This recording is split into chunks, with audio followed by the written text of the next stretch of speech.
And welcome to another edition of AV Rant. I am Tom Andry, Associate Editor of Audioholics, and I am here with... Rob H., would you like the good news or the bad news, Tom? Well, I know the bad news is that you haven't been working on my books at all, and that did not change last week at all either. And my wife just came in here right before this podcast to say, what the hell's wrong with Rob, and why isn't he working on your books? And I'm like, slacker? Yeah, I'll try. You used to have a lot of time for such things. Yeah, not so much. Not happening quite so much anymore. Don't make me kick you off this podcast. I will be selfish about it. Yeah, well, I'm prioritizing the podcast. You're lucky that you were getting as much stuff done on that as I am. But that wasn't the actual bad news I had in mind. Okay. Bad news or good news first? Let's go bad news, whatever.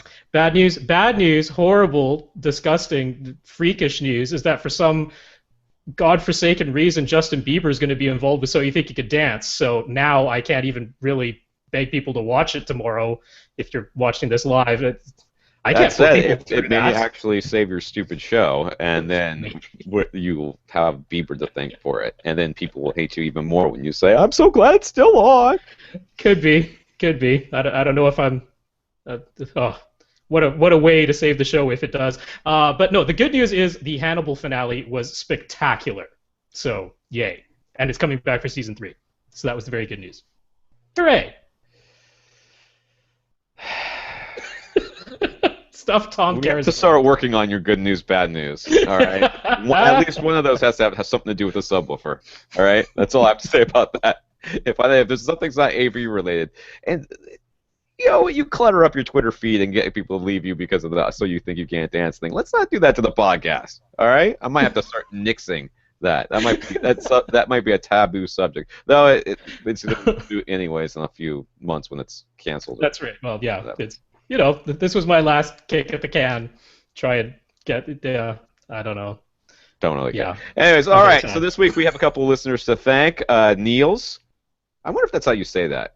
Do you think? I imagine. I mean, it's spelled like Niels Bohr, so. Yeah. Niels, so it's got to be Niels, right? It's like a silent S or something. I will be messing up stuff. I got very little sleep last night. I am exhausted. I've been going all day. I didn't even have that much coffee, which is horrible. I came right before the podcast. I was like, I wonder if I could drink coffee during the podcast. I'm like, you are going to regret that afterwards when you can't sleep for the rest of the night. All right, so Niels is one of our listeners of the week, and at the wire at the very end, Shannon and JS, two different people, Shannon and JS, both made it in right under the wire to go ahead. And then your questions, if you sent them today, which is or yesterday really, Monday or Tuesday of any given week, are usually not answered on that week's podcast. They will be answered next week. Yes. I will say that sometimes people ask us questions like, I really need an answer right now. I don't always, in fact, I rarely read, unless your question is short. Like if you write like a really long one, I'm like, I'll just wait and deal with that on the Tuesday beforehand. I'll read it during the day and think about it and that sort of thing. So if you've got a short question, I might read it right away. Usually I go, oh, podcast question. Put that in the file. I'll come back to that on Tuesday. So if you have something that's like, don't wait till the last minute to ask us. You can and hope, and sometimes we will answer. I know Rob does sometimes, and I do. I try my best. I have definitely tried to answer, especially anyone who says yes, time sensitive. I try to give them an answer with the caveat that it's only me speaking. So if that's the case, I try to make it very clear. It's not necessarily what Tom will think. It's not necessarily AV Rant's opinion. I try to make it clear it's only mine, but I attempt to answer. Let's just say that when Rob CCs me on his short opinions, which are usually 8 to 10,000 words long, and people always respond back, yeah, Tom's right. Rob really does right. I'm like, I know he does. Anyways, I don't read those either. I just put those to the side. I'm like, Rob will summarize that for me later, and I'll have to listen to that. I'll just come up with my own opinion, because I like to come up with my own opinion, not just go, yeah, whatever Rob said, which I sometimes do, especially on Facebook. But, yeah, and Facebook's been treating me weird lately. I've been getting announcements on my phone of questions that were posted like months ago. Just like, hey, they posted something on your Facebook page. Oh, really? Yeah, that's not terribly useful. Yeah, we answered that like 3 weeks ago, so no thanks. Anyway, so Niels, Shannon, and JS, thank you very much for helping out the podcast. Thank you very much. your helpful donations will go towards supporting the podcast and keeping the site up and running, and us. Well, actually, it doesn't really do much for us, but it does keep the site up and running, which is what we kind of need in order for us to have a. Oh, it does pay for the hosting, hosting of the podcast files as well. So there's that. Clint is still supporting the podcast by hosting the website without me having to pay for it. So for that, I'd really be in trouble. But I still have to get the website domain and all that, which I pay for on a yearly basis. So I don't know how much that is. I can't remember. Anyways, so that's what's going on as far as listeners. If you want to get in contact with us, first of all, if you have a question that you would like to directly ask us, we record at 9 p.m. on Tuesdays, usually. And afterwards, we have a Google Hangout, of which is capped at 10. It's 10 people can be part of that Hangout. That's me and Rob and 8 of you. So if you come to the Google Hangout page or the Facebook, the Hangout Google Plus page, my Google Plus page, and you add me, and I have no idea who you are, I slam you into the listener category, or my little circle, and then you get invited to the Hangout, to basically this Hangout to watch us record it, and then you get invited afterwards to the Hangout to participate, and if you're one of the first 8 that get in there, then you get to... and we've been maxing out lately, so it's been kind of nice. You get to talk and ask us questions, and if you come in and just, kind of sit there, at some point, I will say, hey, you're here. Did you have a question? Yeah, I did. And we will answer it. So that's one way you can get in contact with us. Or you can email Rob at avrant, Tom at avrant.com. Come to the website, www.avrant.com, for those of you that forgot that www was a thing. Works without it anyways. Facebook.com/AVRantPodcast. On Twitter, at FirstReflect for Rob, and at AVRant_Tom for me. Yes. Well done, Tom. I am going to a writers' conference, not this weekend, but the weekend after that, and it's a children's writer. I'm thinking of doing my next book after I fit this Bob book. At any point gets off your desk. Once I get that thing to the point where I'm done kind of editing it, I'm going to work on the next book, which is going to be a young adult book, same set in the same superhero universe as the Bob books. I've already got sort of a half an outline written, and more of it in my head that hasn't been put down on the page. So I'm going to meet other young adult authors, because I've never really read young adult books other than like the Twilight stuff, which I read on it because I felt like I couldn't make fun of something that I hadn't read, and after I read it, I was like, oh, I don't even want to make fun of it, because that's mean. Anyway, so I'm gonna go and meet some young adult writers and talk about young adult writing stuff, and meet other writers, and hopefully drink copious amounts of alcohol, which is what writers do. So that's in my future. Are you going to jump right into the questions? Do you have anything in specific you want to start with? I think we'll just go on down the list so we don't forget what's in there. And yes, once again, folks definitely wrote in like today, the day that we're recording, and so I hope you will understand those will not get answered on this podcast. If it's something time sensitive, I will try to email you back, but I cannot make absolute promises, because apparently I have books to edit. You do, and I will tell you right now, I'm not gonna answer you. I didn't even check my email today. That's how busy I was. I was like, holy crap, look at all the stuff that happened today. But we will answer everything on the podcast, so if you can wait a week, it'll show up. Yeah. It will come up. Okay. All right, so first of all, if you have been on the Facebook page, facebook.com/AVRantPodcast, you will have possibly seen that Paul McDonald, our good friend, the racer, number 72 Chevy truck thingy, racer car thingy. He has put the sticker on the car above the rear wheel well. God, that's hard to say. And on both sides, and he's put it on his trailer, and that's fantastic. So now you can see the AV Rant podcast on a race car. That is so sexy. I love it. I think it's awesome. I think it's awesome too. And actually, I think the one on the trailer might actually get seen by more people at the actual events, because it will be standing still and be legible, as opposed to when it's going very, very fast and zooming by. Miles an hour, whatever it is.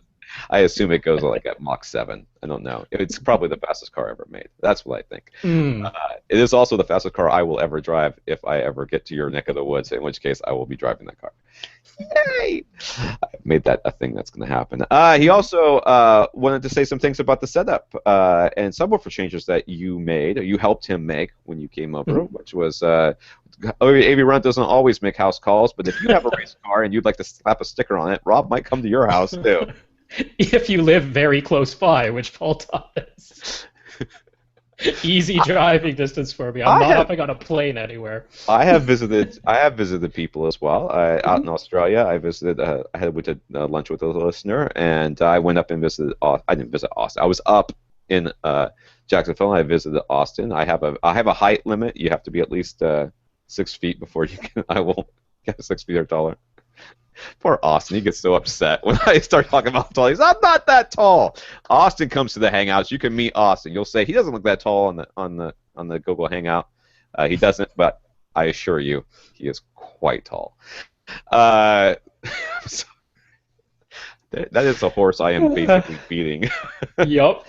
So there's your running gag right there. It is right there. I swear he's got the Slender Man now. That's what he has to dress up for. It's all the way of Slender Man. AV Rant sponsored Slender Man. Let me see. Really quick mention to say how much he's enjoying all the audio setup and subwoofer changes Rob and Paul made, both in his theater and his living room upstairs.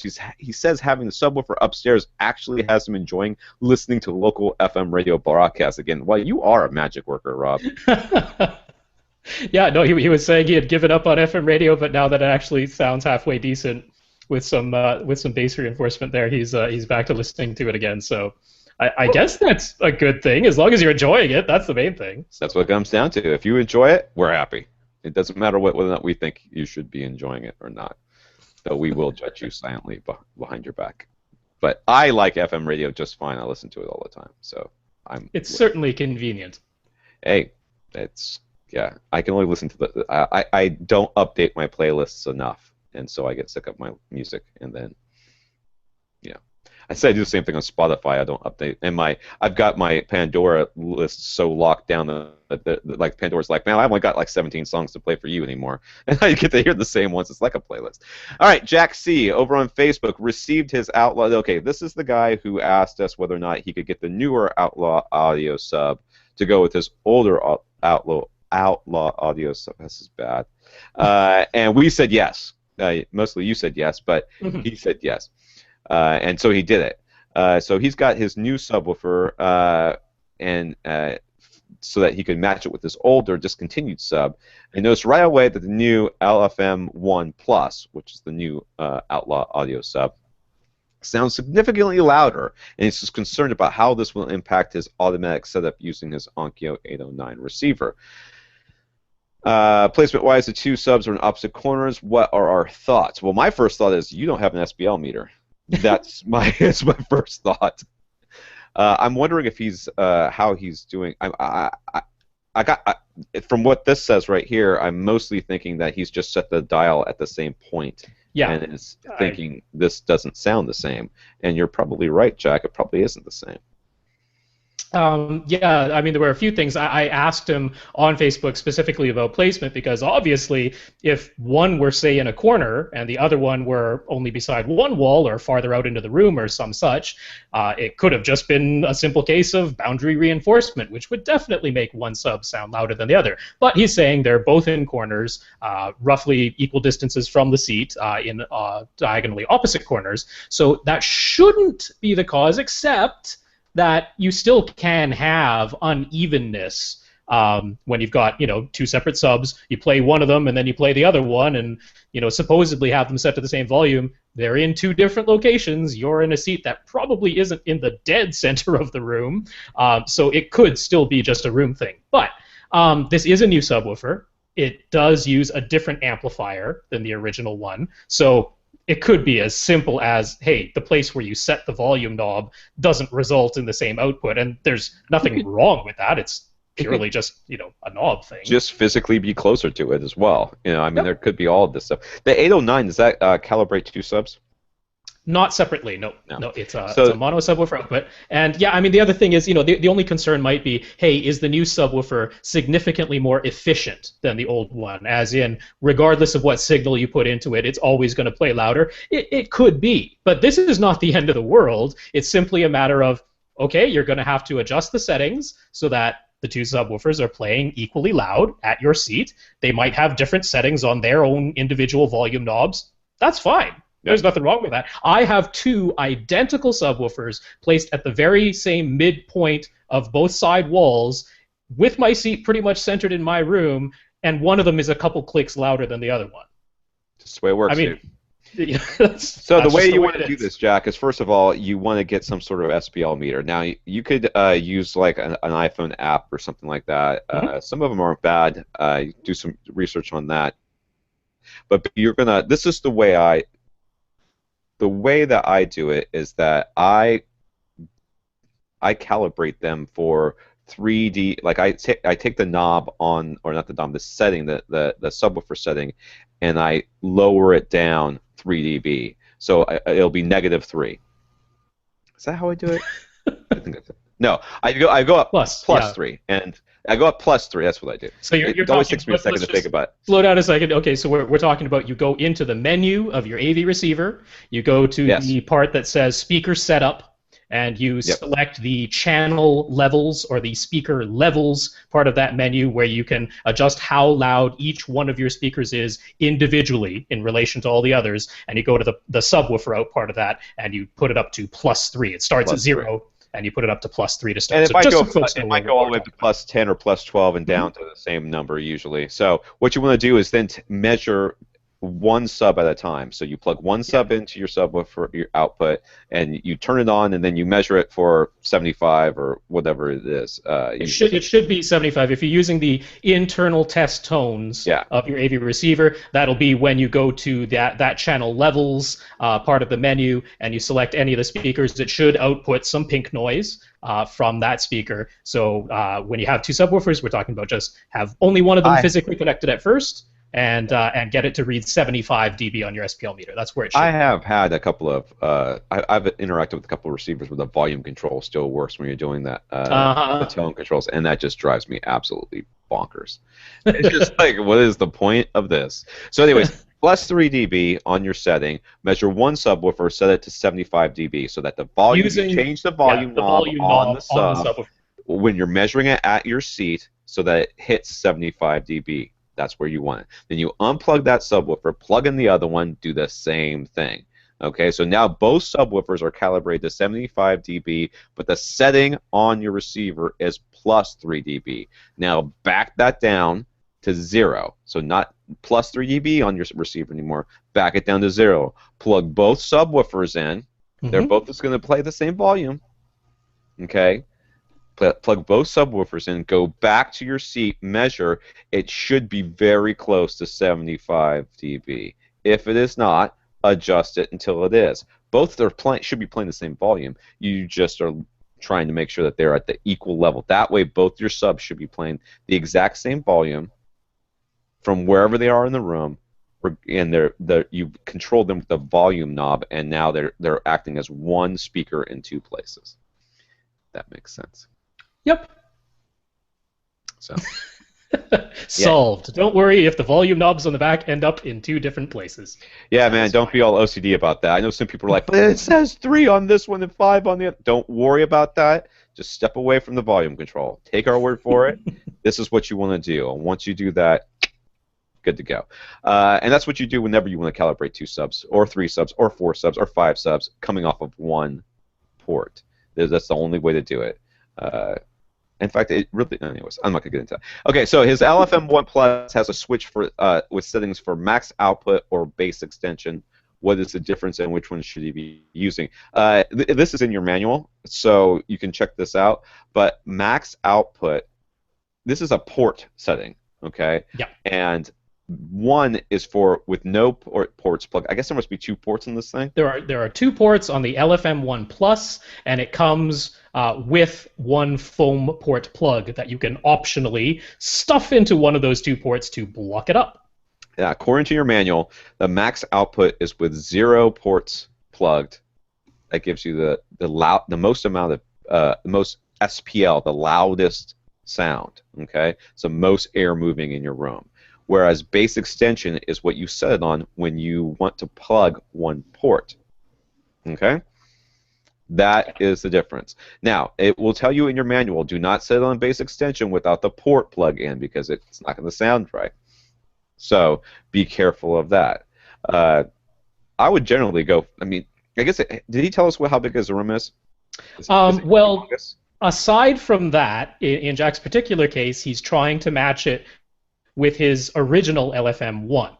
And the original LFM-1 did not have this setting. Oh. It had one physically larger port that could never be blocked, and its output is supposed to be, its output and its extension are supposed to be very, very similar to the new LFM-1 Plus, with both ports open in its max output mode. So if he's looking to have the most similar performance between the two, Jack should set this to max output and leave both ports completely unblocked. That should be the closest in performance. If you've got, now for everybody else, if you've got a sub or a sub like this where you have these options, in a smaller room you can plug those ports and realize a little bit more of a base extension, a lower hit with that. And generally, once again, you're like, well, what if I want more output? If you're not lacking in output now, if you're not knobs all the way isn't all the way to 10 and you're still going, oh my god, I can't really hear or feel the bass. If you're not there, you don't need more output. That doesn't, it's not going to make it, I mean, all it does is have the ability to be louder. You want the extension. So get the extension if you're in the smaller room. If you're in a large room and you're like, oh, it's chuffing over there and having all sorts of issues. No, you cannot use the port plug. You want to leave that unplugged. You want to go for the max output. That's in a larger room. Okay, and generally speaking, if most of us, myself included, haven't got anywhere near taking a sub like this and having to say, oh, well, I really need the output. It just, we don't have rooms that big. We don't have homes that big. Jack was also considering getting an LED light strip to put behind his Panasonic plasma. He has heard that it helps to alleviate eye strain when watching in a totally dark room. Is this true or is it a gimmick? Technically, it's true. I've never experienced this, and I watch in a completely dark room all the time. And for long periods of time, it's never bothered me. I've never experienced eye strain. That's just never been an issue for me. If I'm in a theater, be it professional or home or whatever, with distorting tweeters or something like that, I will walk out of there with the closest thing I can experience to a migraine. I don't get migraines, but I will walk out with one going, that is it. I'm lying down on the floor. I will see you guys in 3 hours. This is not going to be fun. But it is a thing that some people experience, and I know Rob has an actually really good reason to do this anyways, even though yeah, well, what Jack is talking about here, you might have heard a term called a bias light. That is what Jack is talking about here, where you have totally black room, just your flat panel on the wall, and then you put some sort of light behind the flat panel or behind the television, basically casting its light up onto the wall that's behind the television and giving you a little bit of ambient light. So that you're not in total darkness anymore, but there's no light source in front of the screen anywhere that could possibly cast, you know, something that would show up as a reflection or a glare or something like that. So they call that a bias light. It's biasing your eye. It's making your pupil close down a little bit because there's some extra light in the room. And I don't know about eye strain, that might be a personal thing, but what this can do is affect your perception of the contrast on the screen. So the easy example of this is if you're in a totally pitch black room and you're looking at an LCD screen and it's one of those CinemaScope movies where there's black bars on the top and the bottom of your screen, if you're looking at, you know, a typical LCD television, you'll notice in a pitch black room that those black bars are not actually black. They're a dark shade of gray. They don't blend into the black bezel, the black frame around your TV. Whereas if you turn on a little bit of light, you have some ambient light in the room so that it's not pitch blackness anymore, all of a sudden those what should be black bars look black to your eye because your eye has been biased, your pupil is closed down a little bit, it's accepting less light onto your retinas, and so that little bit of light output that made the black bars look gray, well, you don't notice it anymore. It just looks black. So that's the real advantage of having a biased light is getting your black levels, especially on a display like an LCD that can't produce a really true black. It makes them look better. So one place you can go for biased lights that are not just well-suited in terms of physically well-suited to go behind a flat panel, but also cast the right shade of light. Because a lot of, if you just get an LED light strip or just a fluorescent light, it might be too blue or it might be too red or something like that. It starts to tinge the color that your eye sees. So there's a company called Cinema Quest Inc. They have a product called the Ideal Lume, and that's basically a light, nice thin one you can put behind a flat panel and gives you the right shade of white so that it won't tinge the colors. If you want to get real technical about it. They're not super expensive, so it's a good place to go. I will link that up on Facebook and in the show notes. And if you think about cinemas, real cinemas, it's usually not black in there. There's usually a little bit of light that they leave in a theater, and that's it might just be as little as just some floor lighting so that you can find your way out without falling. Yeah, it's usually a safety thing. Ideally, it would be pitch black in a projection setup. Yeah, you're sitting far enough away. But so like I said, for me, it's never really been an issue. And I've had LCDs, I've had projections, front and rear, plasmas and everything else. I've kind of seen it all, and it's never really been something I thought, boy, I wish there was a light behind that TV. But if it's something that you're interested in, hey, knock yourself out and let me know how you feel about it and whether or not you think it makes enough of a difference. Because I don't remember how much those Ideal Lume ones are, but I don't remember them being like $60. They're like $60. So. It's not. It's like it's a beyond an impulse buy, but it's certainly not like buying an amplifier and going, well, I just kind of want to try it out. Like Rob. Not gonna break the bank on that. So. No, you're not. So let us know how it works out for you. John C. Last week he was looking for suggestions for headphones, which I think we gave him a lot. But yeah. He also linked us up for it's a free course online. I think it's online, right? Called Intro to Acoustics. On what is that? Is it Coursera? Is that the name of the website? Yeah, Coursera is the website. Yeah, I was like, oh, that sounds like work. So, and frankly, I really haven't had time. I looked at it and went, whoa, okay, it's a class. It's an actual class, and it's not something that. I think you guys should check it out. If you're interested in this sort of stuff, you should definitely check it out. We'll link it up. Coursera, COURSERA.org. And it's Acoustics 1 is what it is, I guess the name of the class. I mean, the name is a little misleading. This is not an intro. This is an intro in the sense of if you're already a third or fourth year undergrad or a graduate student and you already know your calculus and you already know mechanics and you already know about vibration and dynamics, then this is an intro to acoustics, making use of all that prior knowledge. This is not hey, I am in high school and haven't gone through basic mechanics yet and don't know any calculus. You're going to need to know some little bit more advanced stuff. It's not exactly like, hey, I'd like to know where to place my speakers. Maybe I'll take this course, sort of thing. Yeah. So this is beyond my scope because I never did well with certain kinds of calculus. I was fine at differential calculus, but never. Yeah. So. Anyway, I have blocked all that stuff. I killed those brains years ago. That's way gone.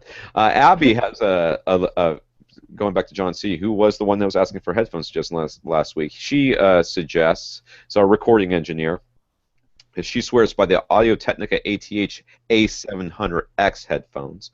These are, even though John didn't want them, over-the-ear headphones, but they're massive. They're just massive. They're like the cinnamon buns on Princess Leia's head. Massive. They're that big. They're just humongous, and they should be very comfortable, and they give a little more airflow, so maybe it won't be quite so hot.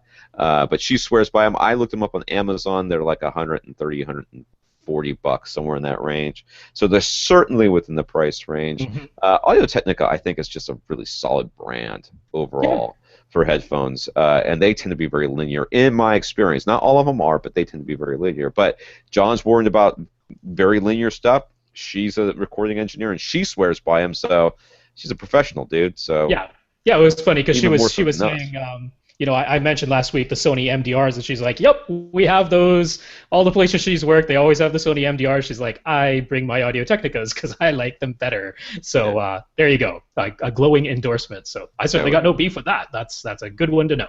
Yep, yep. I'm gonna be putting that in my back pocket for recommendation for people. Now we got some questions from last week that we're gonna follow up on, or questions from one person. So one. Oh, whatever. Anyways, Jonathan, he had a bunch of questions and thoughts regarding the name brand car audio upgrades offered by some car manufacturers. Number one, why are all driver diameters still listed in inches? Is it that way in all countries? Answer, no. It's millimeters. Nope. Most places, in fact, I could say most places it's millimeters. It's only inches. So, yeah. I mean, I assume he's looking at American car websites. Yeah. And they're probably listing everything in inches, which makes sense. Like, only large country in the world still on the imperial system. Hey, man, when we get something, we stick to it, dog. That's the way we roll.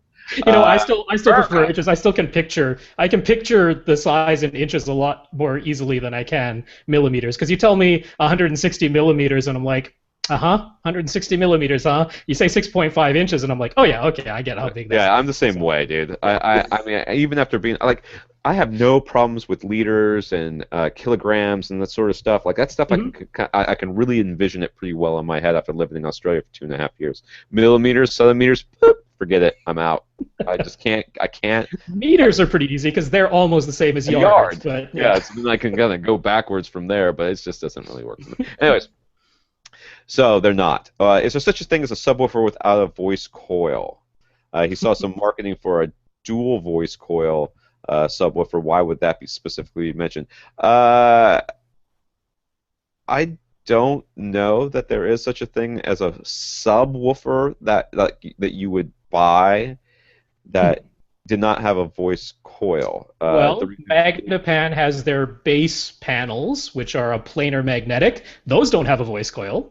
Yeah, but I don't know that I would call them a subwoofer. They're a base panel. Okay, that's what throwing me right there. I mean, some companies would certainly call them a subwoofer. Yeah, some companies are stupid and they lie. And start with a B. Yeah.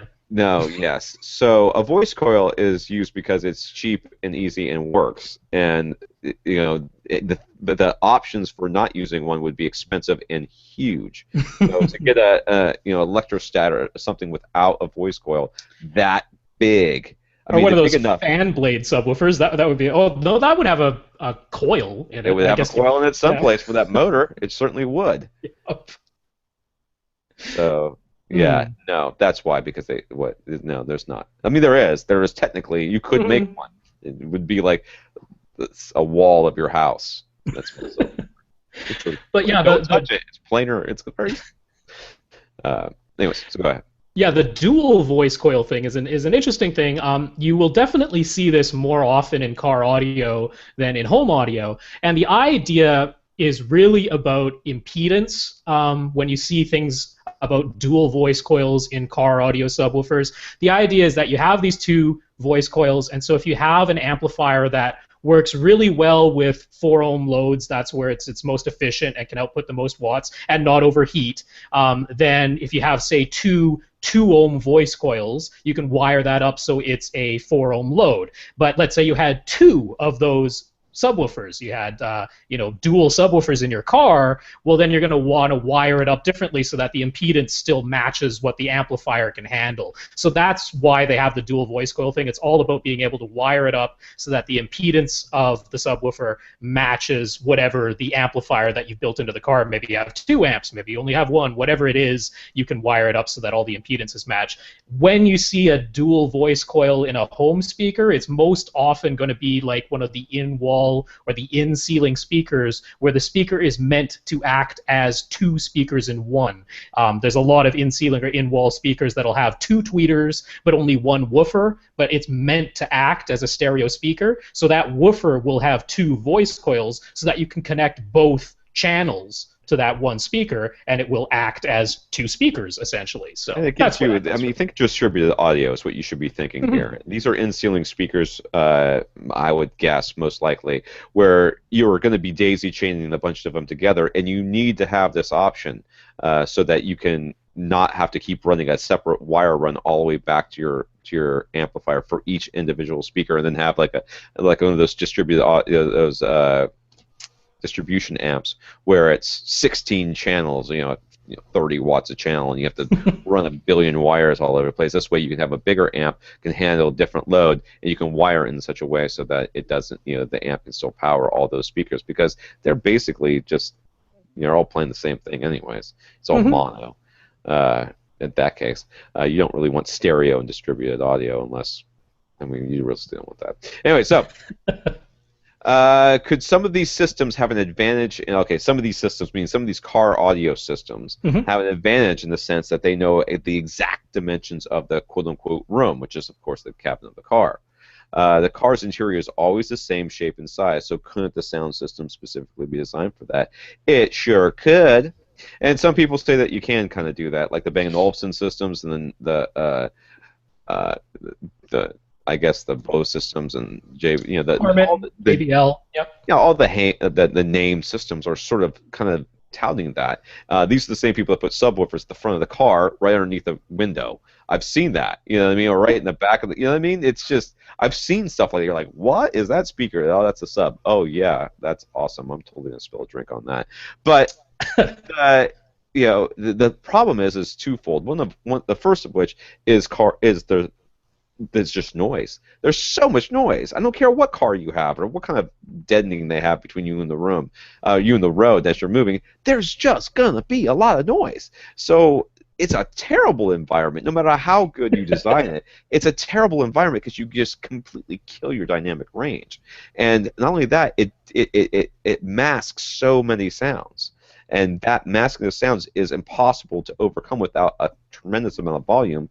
And at that point, it's either going to be hard to listen to without pain, or it's certainly hard to listen to with having somebody else in the car who maybe would like to talk to you at some point. More than that, though, cars, just the audio system is not the top priority in any sense of the design. They're much more worried about aerodynamics, leg room, shoulder room, safety, the fact that airbags, the fact that the wheel has to be on one side of the car or the other. I mean, if you were really wanting it just to be about audio, you'd put the driver's seat in the middle of the car. So, there are all kinds of considerations for a car where audio is way down on the list. So, I mean, in the sense of, hey, we know that this is the design of the car. Here's our options for where we could possibly place speakers. It's going to be in that A pillar, or it's going to be in the door frame, or it's going to be in the B or the C pillar. Those are pretty much the only places where you might put any sort of speaker, so they can say, all right, we know it's going to go there. We know the person's going to be sitting in the driver's seat. We can EQ it, or we can, make a tweeter that aims this way a little bit more, or something like that. But in terms of, do they have a big advantage over a room in your house? No, because it's always going to be very compromised in terms of where things are going to be placed. It would kind of be cool if someone designed a car where audio was like the #1 priority. It would probably never pass any sort of safety certification, but it'd be kind of cool. Yeah, they'd actually point. You'd never be able to drive it, which actually would cut down on road noise quite a bit. So it actually might work out. It's a car you can't drive. You just sit in your driveway and listen to it. It's sort of like a chair in the home theater that's only for you. Which actually, now that you mention that, sounds pretty damn good. So it's like standing at one of those like Bose display things, and where it's like they have the speakers in 5.1. You have to stand there, and it's like, this sounds pretty good, even in the Costco. Yeah, you gonna set it up that way at home, because that's the way it's gonna sound pretty good. You better bring Costco home with you too. The last question: modern control systems in cars use touch screens and GUIs, or GUIs, and are often graphical user interfaces, and are often fully integrated into the car. We mentioned aftermarket audio installations, but with these modern interfaces, aren't the sound systems harder to separate or replace after the car is made? That's a good point, dude. It is a good point. It's something I didn't touch on because I didn't think of it at the time we were talking about. That was a couple of weeks ago. We were talking about car audio a little bit and whether these, name brand upgrades that are offered by the, actual car manufacturer, when you're buying the car, they can say, hey, pay a little bit more and you get this upgraded name brand audio system. Yeah, this is absolutely the case. I mean, more and more, all of the controls in the cars are being handled through an integrated system using touch screens and all that. Now, I mean, as far as aftermarket stuff goes, you can certainly still replace, the drivers, the tweeters, the woofers that are in the car. Those can be replaced. You can replace the amplifiers, but the actual control system, unless you want to have a separate panel that's installed somewhere in your car, if you want it all integrated into that whole touchscreen system and that's a good point. You're probably kind of stuck with whatever is offered by the manufacturer. Yeah, I'm willing to bet there's certainly integrators out there who can't, and there's offerings out there that's like, okay, well, yes, the sync system or whatever like that, we can make that work with this other thing, but what you're really going to end up having to do is essentially take all the sound making part of it out, replace it with other speakers, and probably get some sort of EQ and amp situation going on in order to make it work exactly the way it's supposed to, so that sounds the best. And for me, I'm not a car audio guy. I like car audio, but I don't install or have any knowledge of how those things work. So it's a little bit of a mystery as to how it would actually come about, but you can see how it would work if you think about it from a home theater perspective. All you're basically doing, you hope, is changing all the stuff that happens after the receiver, or the processor in this case.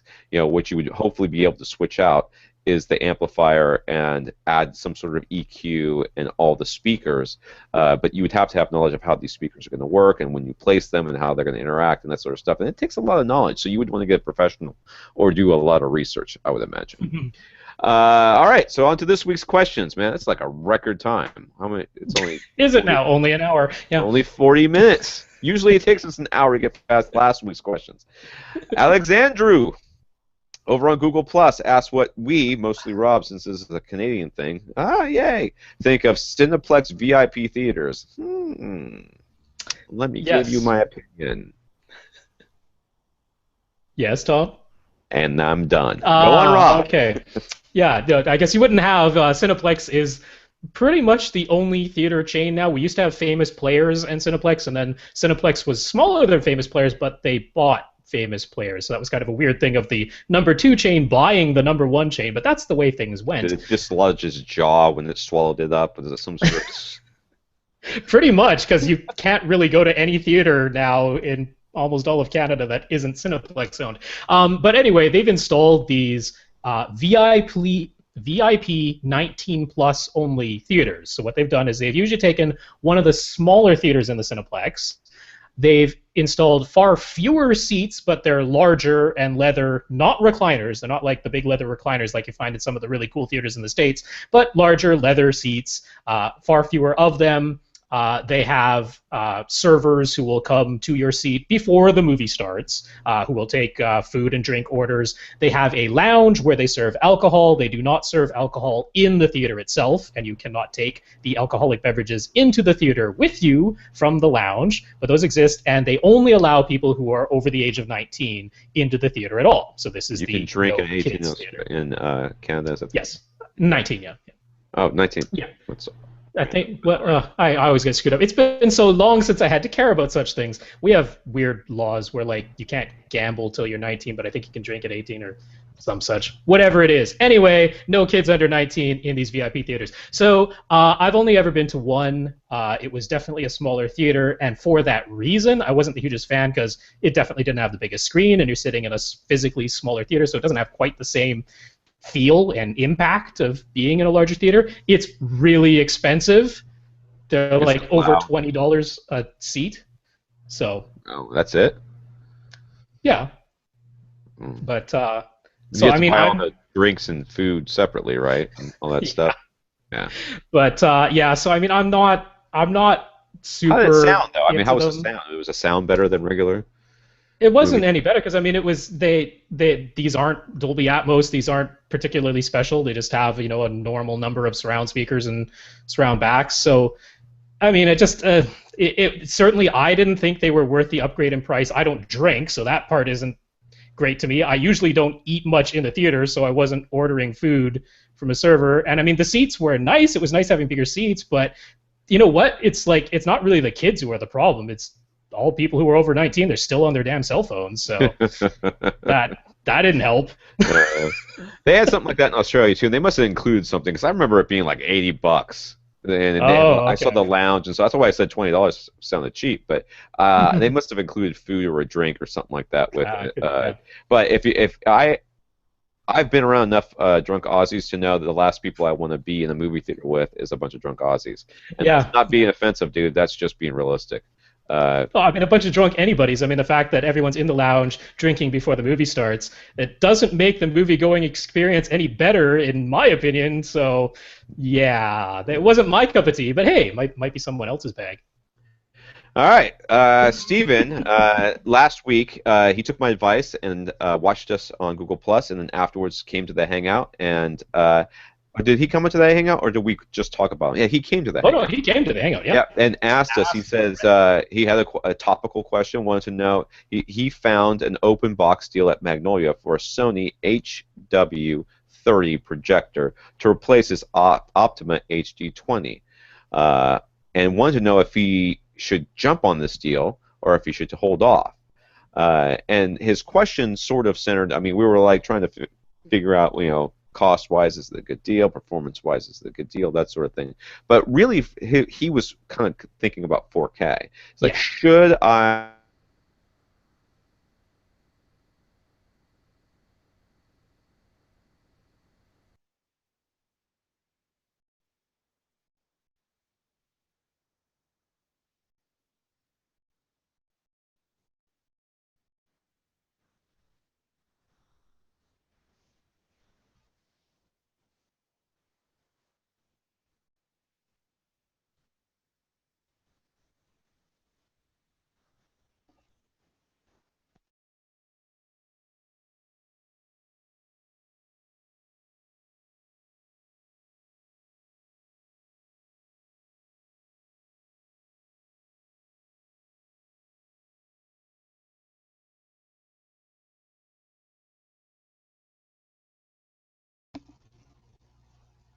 Well, I'm not sure if anyone is still listening to this particular feed, but obviously Tom has dropped out.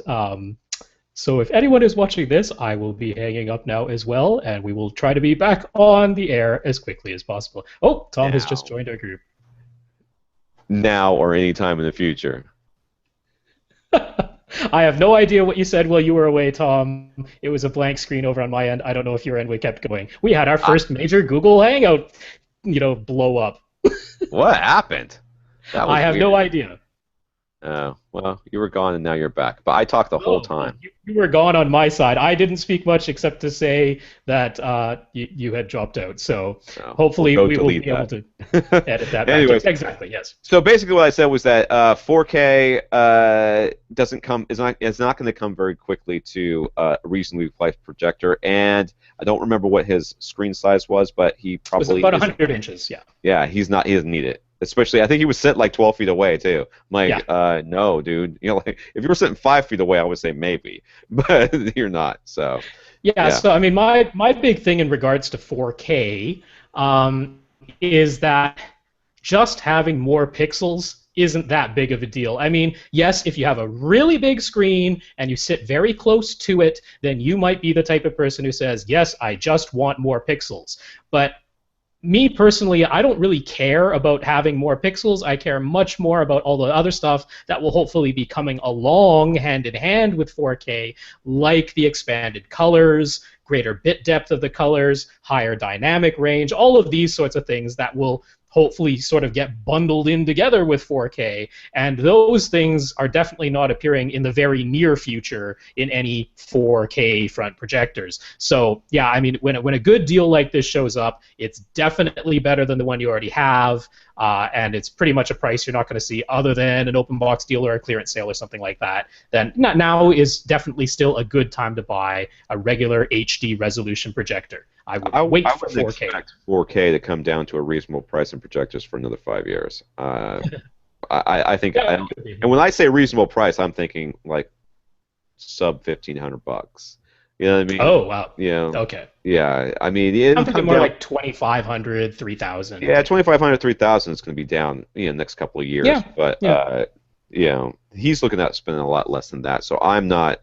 I can't really recommend waiting for that right now. He's going to be able to get plenty of use out of this. This is a basically open box, but brand new. It's brand new. They'll give him a brand new bulb and everything else. So he's going to. I couldn't, in good conscience, recommend anything else. I want to say that I saw my first 4K display in the wild. I went into Sam's Uh-huh. this weekend, and there was a 4K display sitting there. As I walked by, I was like, "You are never going to sell one of those. Never." It wasn't one of the curved ones that Samsung is running It, TV it, for? it was a Samsung display. I think it was like $2,800, and it must have been 55 inches. It looked Mhm. exactly like everything else that sat up there. It was like the picture did not look any better. It was different because they were doing that stupid thing they always do when they put out a new Pixel technology. They're putting up like really detailed images that are basically Sure. still images that they slowly sort of pan across, Mhm. and I'm looking at it going, first of all, you got in dynamic mode all jacked up, so we're seeing artifacts, which makes the resolution look poorer. Mhm. And second of all, you've got the same size TV next to all these other ones, and it's twice as much or 3 times as much or whatever it was, and it does not look any better. It's like, yes, if I walk right up to it, I'm like, okay, it looks the same. It looks the same bad because of dynamic mode that it's in. It looks the same bad the closer I get. The other one, it looks worse as I get closer. Um, But no one else is literally thinking that. No one's looking So I at mean, that. this is going to be the real test. The real test is going to be: do people care more about the number on the spec sheet, the number on the box? They just see 4K and go, "Hey, that's higher than 3D, so it must be better." I mean, is that going to work? That's Or awesome. It's will not people? only it's not only better than 3, it's better than D. So That's right. 4K. So it must be. It's a higher number, and we went further along in the alphabet, so it must be better. Will that work? Will that be enough, or will people actually have to be convinced with their eyes? In which case, I really think it's going to take something like Dolby Vision, where you'll actually be able to see the difference. I know that if and when Dolby Vision comes to market, people will just lump that in and say, "Hey, that's what 4K is."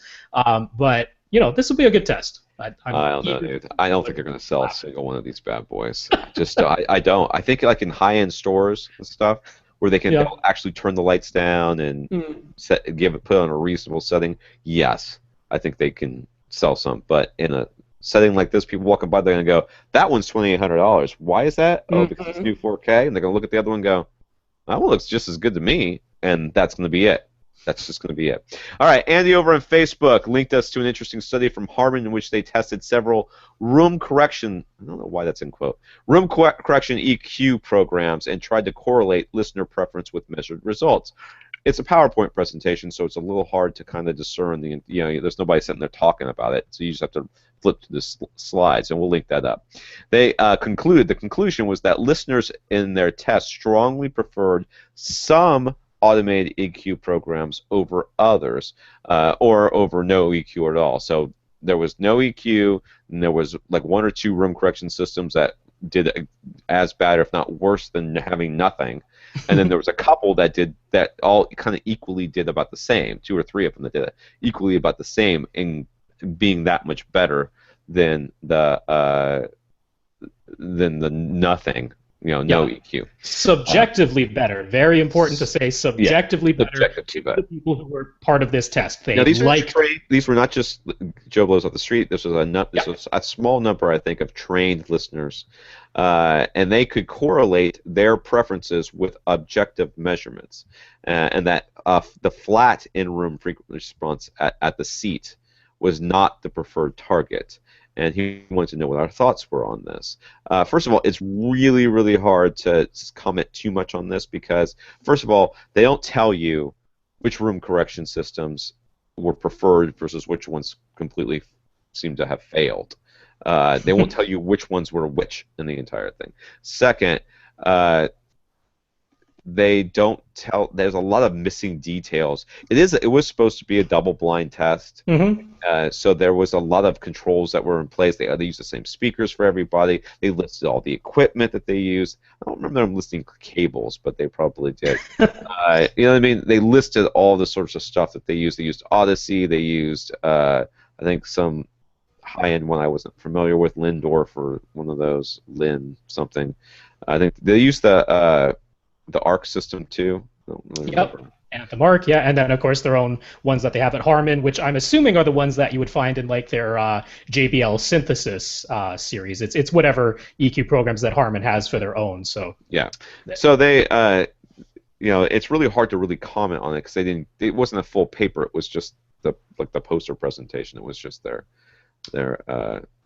notes. Yeah. It's not. I mean, it doesn't surprise me. People are like, well, you always talk about flat frequency response. It doesn't surprise me that people don't prefer a flat frequency response. I am looking for a flat frequency response out of a speaker because when it goes into the wild of the room, I'm looking for. I want to know that it's the room that's making the difference and not the speaker that's making the difference. And then there's also, which I'm sure Rob is going to talk about next.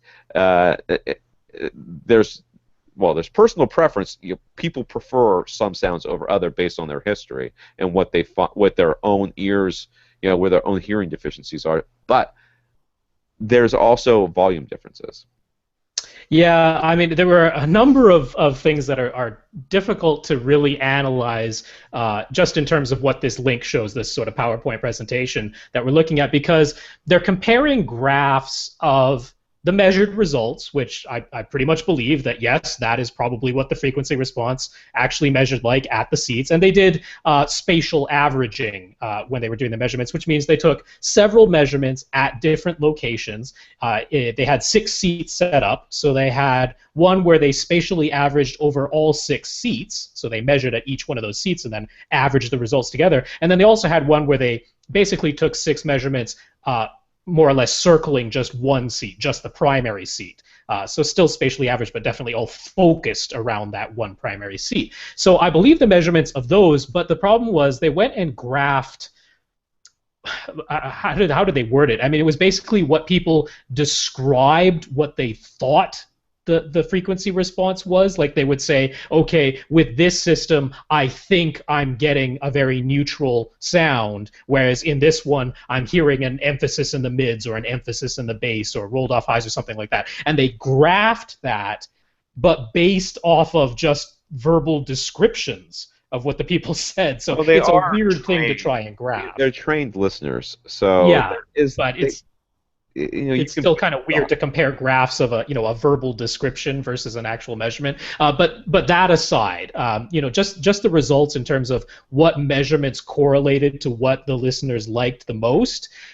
Definitely the ones they liked the most showed the least jagged frequency response, as in it didn't go up and down, up and down. It basically had a very gradual, very even, linear, not flat, but linear rise towards the bass. So the highest frequencies were quieter than the lowest frequencies in terms of the measurement, but it was more or less a pretty flat line, just sort of gradually going up towards the bass.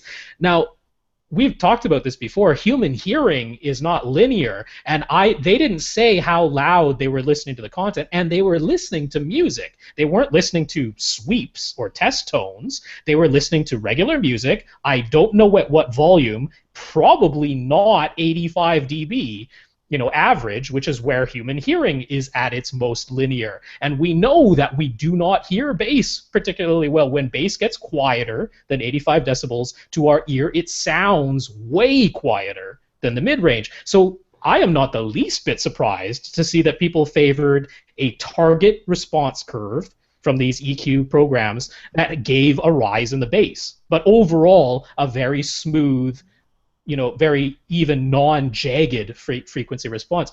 I'm not the least bit surprised by any of those results, to tell you the truth. No, and I think that's what it really comes down to. More than likely, they gave them control over volume as well. listeners generally do get control over that because you don't want to subject somebody to something that gives them a headache, because they don't like listening, or you don't want them to have to strain to hear something, so that you want to give them control over volume, which is fine as long as they keep it constant across the entire test. They're not bumping it up and down for each one. So yeah, I agree with you. If you look, we talked about this a couple of months ago. There was like a super like there's a specific graph for good headphones, and if you look at that graph, it looked a lot like that. There was an emphasis on the bass, and it dipped down in the front, and that's just sort of natural. And it has a lot to do with, I think, with how people hear. And it's a little bit harder to hear bass, so we want to hear a little bit more of it, so it sounds subjectively a lot more even to us. I think that we prefer, especially people who are really into this stuff, I think we prefer a subjectively flatter sound. We don't want there to be too much treble. We don't want there to be too much bass. Some of it, depending on what we're listening to, I know I sometimes prefer, if I'm watching Pacific Rim, I want there to be a little bit more bass than if I'm listening to music where I would like it to be a lot flatter. Unless I'm listening to something like rap, where I'm like, okay, yeah, you can pump the bass back up to Pacific Rim levels. If I was listening to something like that. But generally speaking, we want something that's pretty flat. And I think that just, so that we're not distracted by it. And that's what really sound can do. Sound can really bring us into something, but at the same time, it can really take us right back out of it again. And that's something to consider. I was driving around the other day, and I was listening to a song or something like that, and I was thinking about vision versus hearing, or sound versus sight. And I don't ever, I can't turn off the sound of a movie, watch a movie, and get that sort of emotional response, that feeling of like, tingles going up the back of your neck. I can't turn off a sound of a movie and watch a movie and go, oh God, this is such a good movie. Well, I mean, no music, no sound effects, no dialogue. It's hard to watch a movie that way. But I can turn off the picture of a movie and just listen to the music, or even just a piece of music, and get that emotional response. And I think, for me, that's why sound is so much more important than the picture. I worry much less. I mean, if the picture's inaccurate, it's going to drive me crazy. No doubt about that. But I can lose myself in a movie if the sound is good much more easily than I can if the sound is bad. And if the picture's a little bit off, it drives me less crazy, and it takes me less out of the movie than having the sound being a little bit off. And that's just me. So that was my tangent on that. So. Right. But yeah, so I mean, as far as us talking about flat or linear or transparent or whatever frequency response, this is good. I mean, it's good to clarify that. I mean, certainly, regardless of whatever we think of the way the study was conducted or how they graphed these things in this particular presentation, the takeaway was nobody liked a super weird-looking curve. I mean, it wasn't as though, oh, here's a flat line, and they liked something that looked like a roller coaster. It was, okay, here's a flat line, and they preferred one that had a tilt up in the base, right? Yeah. It still looked pretty darn smooth. So, I still feel confident in saying, you know what, I don't think they were listening to 85, so I think if you start with sort of a flat line at 85, but then like what, say, dynamic EQ does in the Odyssey system, where it actually alters the target curve depending on where you set the volume dial on your receiver or processor. If you turn it down, it changes the target curve, and it does boost the bass. So I think that totally makes sense, accommodate for human hearing as well as for the room and the speakers. So, yeah. All right, moving on to Bill from New Jersey. Yay, New Jersey. Say hi to Liz for us.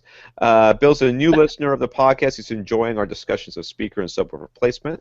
He's been using Vandersteens 2CE Signature 2 speakers and a V2W subwoofer for many years, and he's been very happy with them. He has never heard us mention Vandersteens, though, and just wanted to hear our thoughts on them as a brand.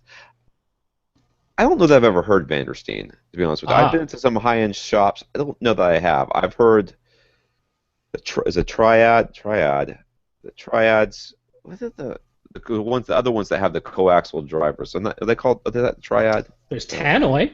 They're Tannoy. definitely Nope, that's not it. known I've heard for tannoys before too. Quaxels. I hated tannoys.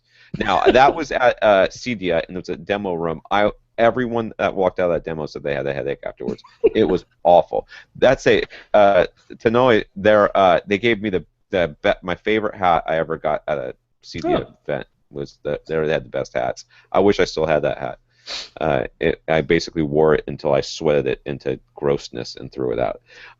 Vandersteens, on the other hand, I don't think I've heard. I may have. I went to a high-end show in Jacksonville one time a couple of years back, and I went to a lot of different high-end rooms, and I probably heard some Vandersteens there, but I can't say I remember. The speaker that he particularly has is a little bit of an odd design. It looks like just a rectangular box, but what it is, it's completely wrapped in speaker grill cloth, and inside of it there's a tweeter that's facing forward, a mid-range that's angled up a little bit, and I believe a woofer that's facing backwards. So it's definitely an interesting design that's meant to give a kind of a more enveloping sound, and something that is almost certainly meant to be used in a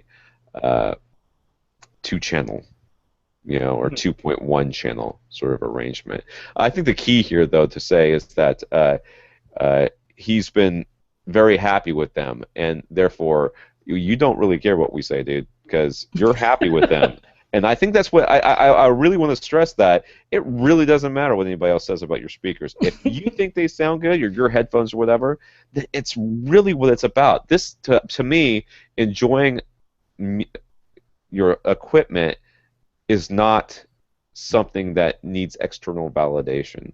I know lots of people that absolutely love their Bose systems, and only on very rare occasions do I go, seriously, you have got to have your hearing checked. Usually what I say is, that's great. I think it's great that you love this. It's important that you love your speakers. It's just like having an ugly child. I don't go around saying you have an ugly child, unless I know you really well, in which case I'll say, seriously, dude, braces, something. Braces, yeah. Something. Well, we should mention that Bill's question here came in via Google Voice. So Yay! He was one of the patient people who waited however many rings it took, and he left us a voice message. I don't know if Tom will mix it in to this recording on the actual audio version, because the audio quality, unfortunately, of the message, not Bill's fault, the audio quality was pretty low, pretty bad. It was a little bit hard to make out what he was saying sometimes. I had to listen to it a few times to catch everything he was saying. So I don't know if folks need to hear the original audio. He was pretty much just saying he likes his Vandersteens and wanted to know what we think of them, because we hadn't talked about them. So I have had one experience with one pair of used Vandersteen speakers that were traded in to a local store. It was one of the stores in Vancouver that, I don't know if they still do, but they used to take in trade-ins of speakers. And so that was the only ones I heard. I can't tell you what model of Vandersteens they were. This was years ago, so this is by no means anything of a valid opinion. Even the only thing I recall about them was that they sounded laid back to me. Laid back meaning that the sounds seemed to emanate from a point in space that was maybe a little bit behind the plane of where the speakers are physically. So where the speakers are set up, it sounded as though the sound was coming from a little bit behind the speakers as opposed to out in front of them or right in line with the plane, and that the treble seemed a little bit, let's say, polite. It wasn't lacking in detail, as I recall, but seemed a little bit polite. It didn't have a real bite to the treble or anything like that, or really spitting out details at you. That's all I can recall of them, and I don't know which model they were, so that isn't much of an opinion on Vandersteen. Vandersteen's been around for a really long time, and I don't believe that they have made many changes in their speaker design. It does not look like it, yeah. And so, and there's nothing wrong with that. If they've got a winning combination, go with it. You can find reviews of most of their speakers over on magazines like Stereophile, who reviewed them years and years and years ago, and you can read those and get some expert opinions. Sure. Yeah, I mean, one of the things, maybe one reason why Bill was asking, sometimes people do want that little bit of validation. They say, hey, here's what I like, does somebody else like it? And that's fine. That's part of the discussion. That's fun. And one of the things is if you look on the forums, you'll find a bit of a love-hate relationship with Vandersteen. There are people who really don't like them. There are people who really, really love them. There's relatively few people who are totally neutral on them, which sort of suggests they probably do have a little bit of a character to their sound, as in they're not a completely transparent speaker that really just tells it like it is, really just lets the sound through completely unaltered from the original signal. Usually those people are kind of like, well, that's the way it is, and everyone sort of says, okay, maybe I like it or I don't, but they don't hate it or love it. So usually when you find a speaker that people either hate or love, it's got a little bit of a character to it, and most of the design, just purely just looking at the design of the speakers, that wouldn't surprise me, because there's some different design choices. Having the mid-range driver tilted, it's angled so that it's firing sort of upwards a little bit, using nothing but first order crossovers, which is a very, very gradual slope. So the tweeter is still playing quite a bit into the mid-range, and the mid-range driver is still playing quite a bit up into the treble, and it's a very, gradual crossover between those. There's a whole bunch of frequencies where both drivers are going to be playing. And if you look at the stereophile measurements and you look at the off-axis measurements, well, there's some sound wave interference that's going on that's showing up in those measurements. Not a surprise, given the design of the speaker. So it's those type of things.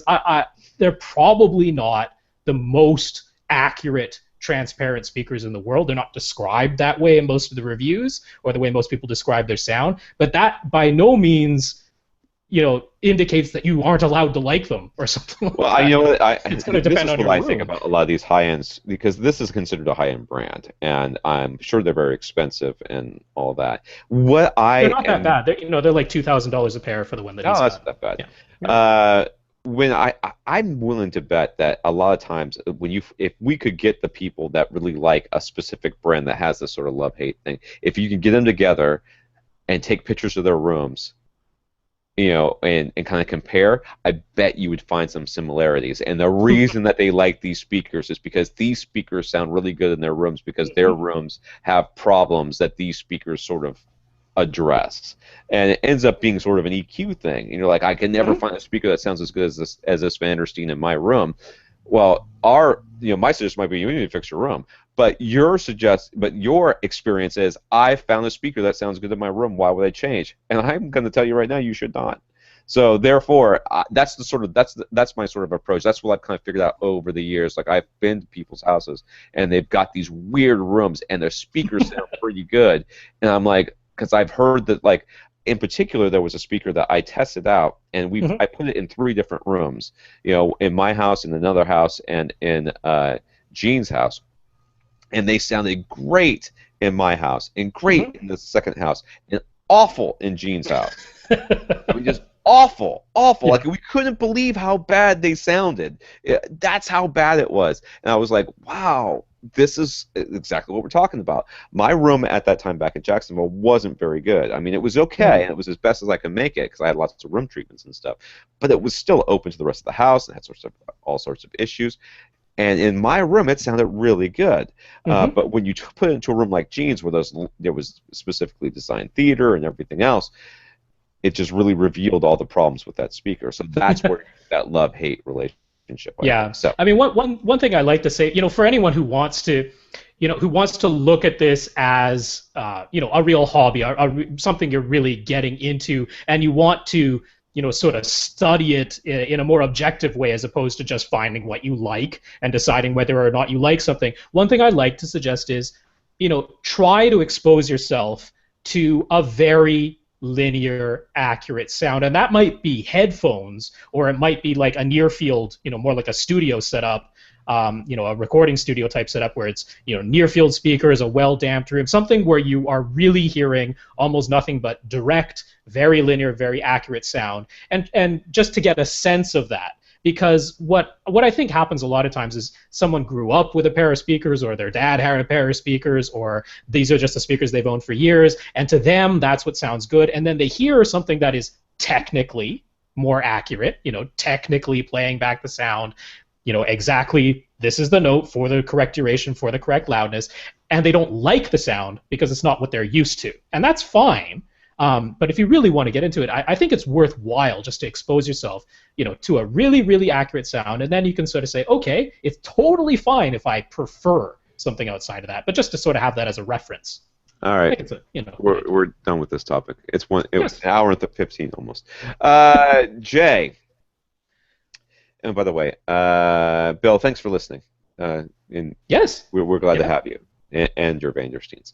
Jay. It's hard to say I'm that. delineating from Jay from last week, so. Okay, so we had Jay last week, and this is Jay, last initial, also Jay. Yes. So whatever. He's making Star Wars. That's okay. He's redoing his whole living room, and the renovation and painting has given him some time to listen to our back catalog of AV Rant episodes. He wasn't a fan of Rob to begin with, but now he says the show has grown on him. It's smoother, chocolatier, and he loves the Q&A format. Yay! I think it finally happened. I think Jay is the first official one to really say and mean that he didn't like me. So there it is. That's a nice backhanded compliment. I'm a big fan of the backhanded compliment, Jay. Good on you. And thanks for giving it to him and not me, because I'm usually the one that gets them. Number 2, Jay needs a new AV receiver, and he was almost ready to buy the Denon AVRX 4000, but then he started visiting forums. That was a mistake, and had one salesperson tell him that it would be a big mistake as opposed to the Anthem AV receiver. Okay, don't take advice from salespeople. Number 1. Your first mistake was going to a forum. Your second mistake was talking to a salesperson. Sorry, Jay. Some folks on forums are saying that Denon's quality has taken a nosedive. So now he's unsure what are our thoughts. I am under no impression that Denon has taken anything resembling a nosedive. They have done some things that I don't agree with. On their low-end receivers, they have gotten rid of all the legacy inputs, and they're going HDMI only. Drives me nuts. I just have a hard time because I just know that people who are buying entry-level receivers almost certainly have a piece of legacy gear that they're now going to be able to hook up to the dang thing. Drives me nuts that they do that. You can get around it, but then it becomes a pain. But certainly not in their in-command line, which is what the X4000 is. I would have no problems recommending them. And while the Anthem's a fine receiver, and I've got no issues with that, to say that in buying a Denon would be a big mistake just makes me think that you should buy from someone else. Well, particularly a high model number in Denon's lineup. I mean, this isn't like the cheapest one they make. This is one of the most expensive ones they make. Let me put it to you this way, Jay. If I was going to buy a receiver, I would be looking at the AVR X4000. Yes. That would be high on my list of receivers to buy right now. Now, you can take that as a crowning endorsement or a damning praise or whatever. I would buy this. I would definitely consider buying this receiver myself. So you can take that for what it's worth. I certainly don't think it would be a mistake to buy it. No. In terms of the forum banter about quality problems, guess what particular part of the receiver has had a couple of issues? Just take a wild stab at what it might be. Might be starts with an H and ends with a DMI, like every other brand who's had HDMI issues of some sort or another. That's the thing. That is the one complaint that I'm seeing anywhere on the forums is some kind of HDMI handshake issue, HDMI CEC, which hardly anybody ever checks. You know, I plugged in this device and now my TV doesn't turn on. And it's like, yeah, turn off HDMI CEC because they never got that stupid system working properly. So those are the only things I've been seeing. Of course, there are the people who panic and say the sky is falling and say that Denon is now a crap brand because they bought one product from that brand and it had one problem, which every brand is having because HDMI is stupid. Yes, but yes. No. No, and I'm not saying you shouldn't buy an Anthem receiver. I'm sure. No, nothing like that. Nothing like that. But to say it's a mistake to buy a Denon is just, I can't say that word. That's just stupid. Okay, that's just stupid. I almost slipped on that again. Number 3, he was considering the Pioneer Elite SC75 with its 9-channel Class D amps. That's an old receiver, hey? It's been around for a while. A couple years at least, Joe. I seem to remember that. It's got to be at least 3 years old. He liked the idea of running a 5.1 setup in his living room and then having 4 more amps available to drive speakers in other rooms. So do we have any thoughts on that? Here's my thought on the Pioneer Elite SC75 with its 9-channel Class D amps.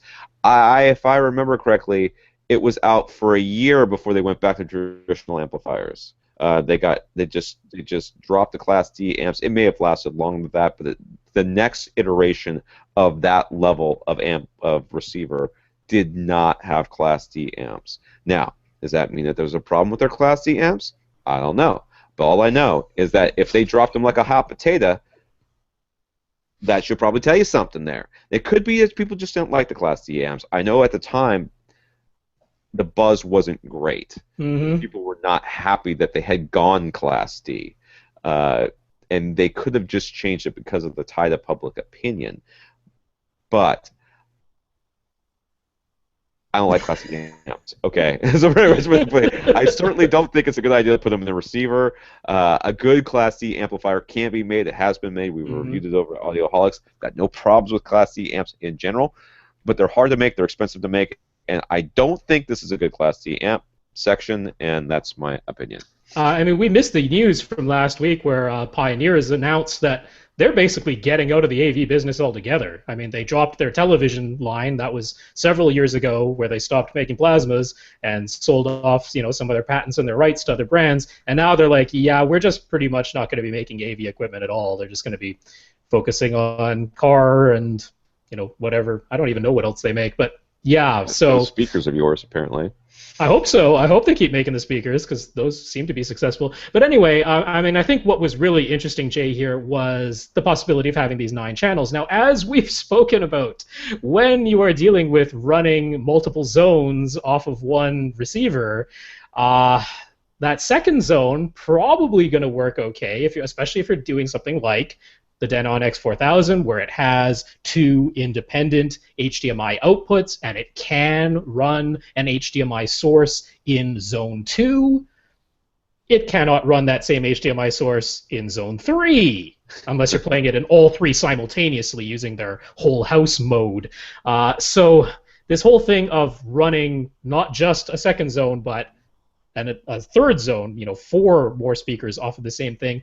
Just be aware and be really careful and realize that you have to really read your manual, dude. You have to really read your manual, and then that's the stuff you're going to have to search about. Don't search about problems with X4000.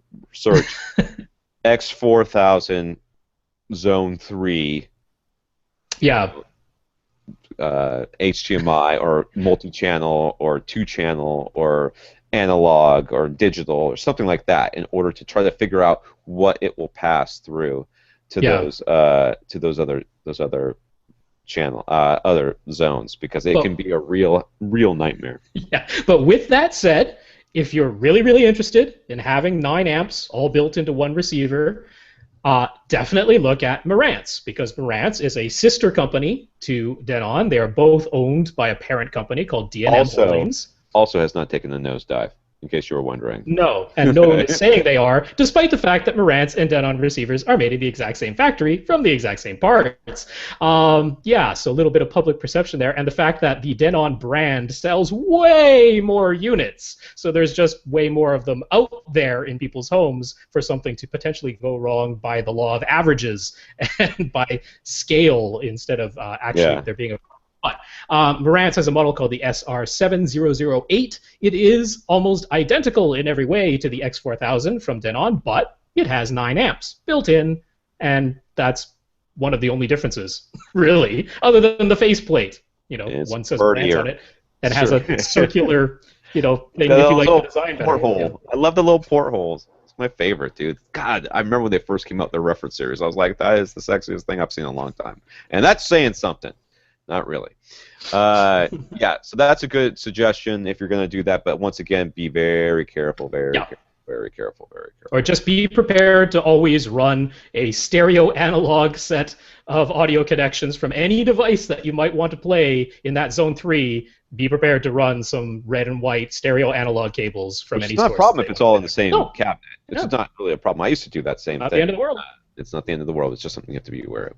And finally, his room is open concept. Oh, I love those, except for putting audio in them. And the layout of his room, along with the way things are run in the ceiling, mean that a 7.1 setup on this is not really feasible. You could do 6.1 with a single rear speaker, but it would be off-center So would there be any benefit to doing the 6.1 setup, or will 5.1 be enough?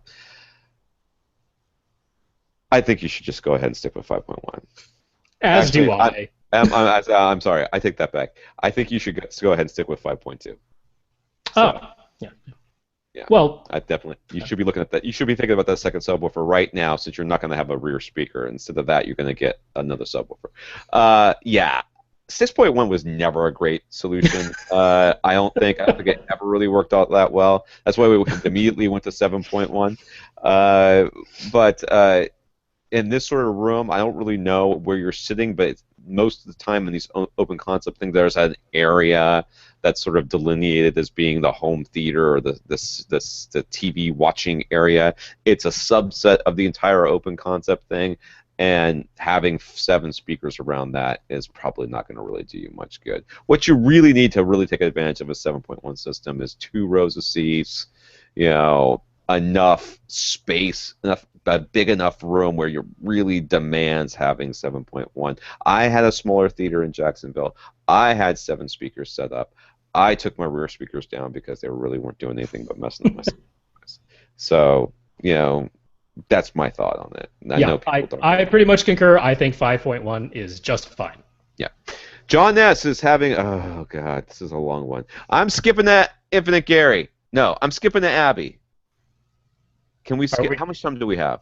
Are we going to come back, or? I'm wondering whether or not we're going to be able to get all. I think we'll be done. I think we'll have to skip everybody else. Okay, John. All right, John is having a new home built as we speak. Yay! He's got several questions. Here is the basics of his situation. He'll only have one theater area in this house. You're having a house built, dude. You should have a theater, not area. Theater. Room. A room. That is a theater. That's what you need. Go back instead of a separate garage, separate theater. So completely separate house. Yeah. Kitchens are for suckers, dude. You just order takeout. And it's what your kids don't need a bedroom. You need a theater. Really. They can sleep on the couch. He'll only have one theater area in the house, and it's a wide open, great room. Oh my God, a great room. About 5850 cubic feet in all, with 9-foot ceilings, with no acoustic treatments other than the curtains, carpet, and a couch. Not making it easy for us, John. John, is this some sort of? I feel like it's some sort of quiz. It's a quiz, right? We're trying to see. The front 3 speakers can be normal speakers, but they have to go in a in a cabinet or a bookshelf. The surround and surround back speakers have to be in ceiling speakers, and he's got a budget of about $600 for all 4 in ceiling speakers. Why are they 4 in ceiling speakers?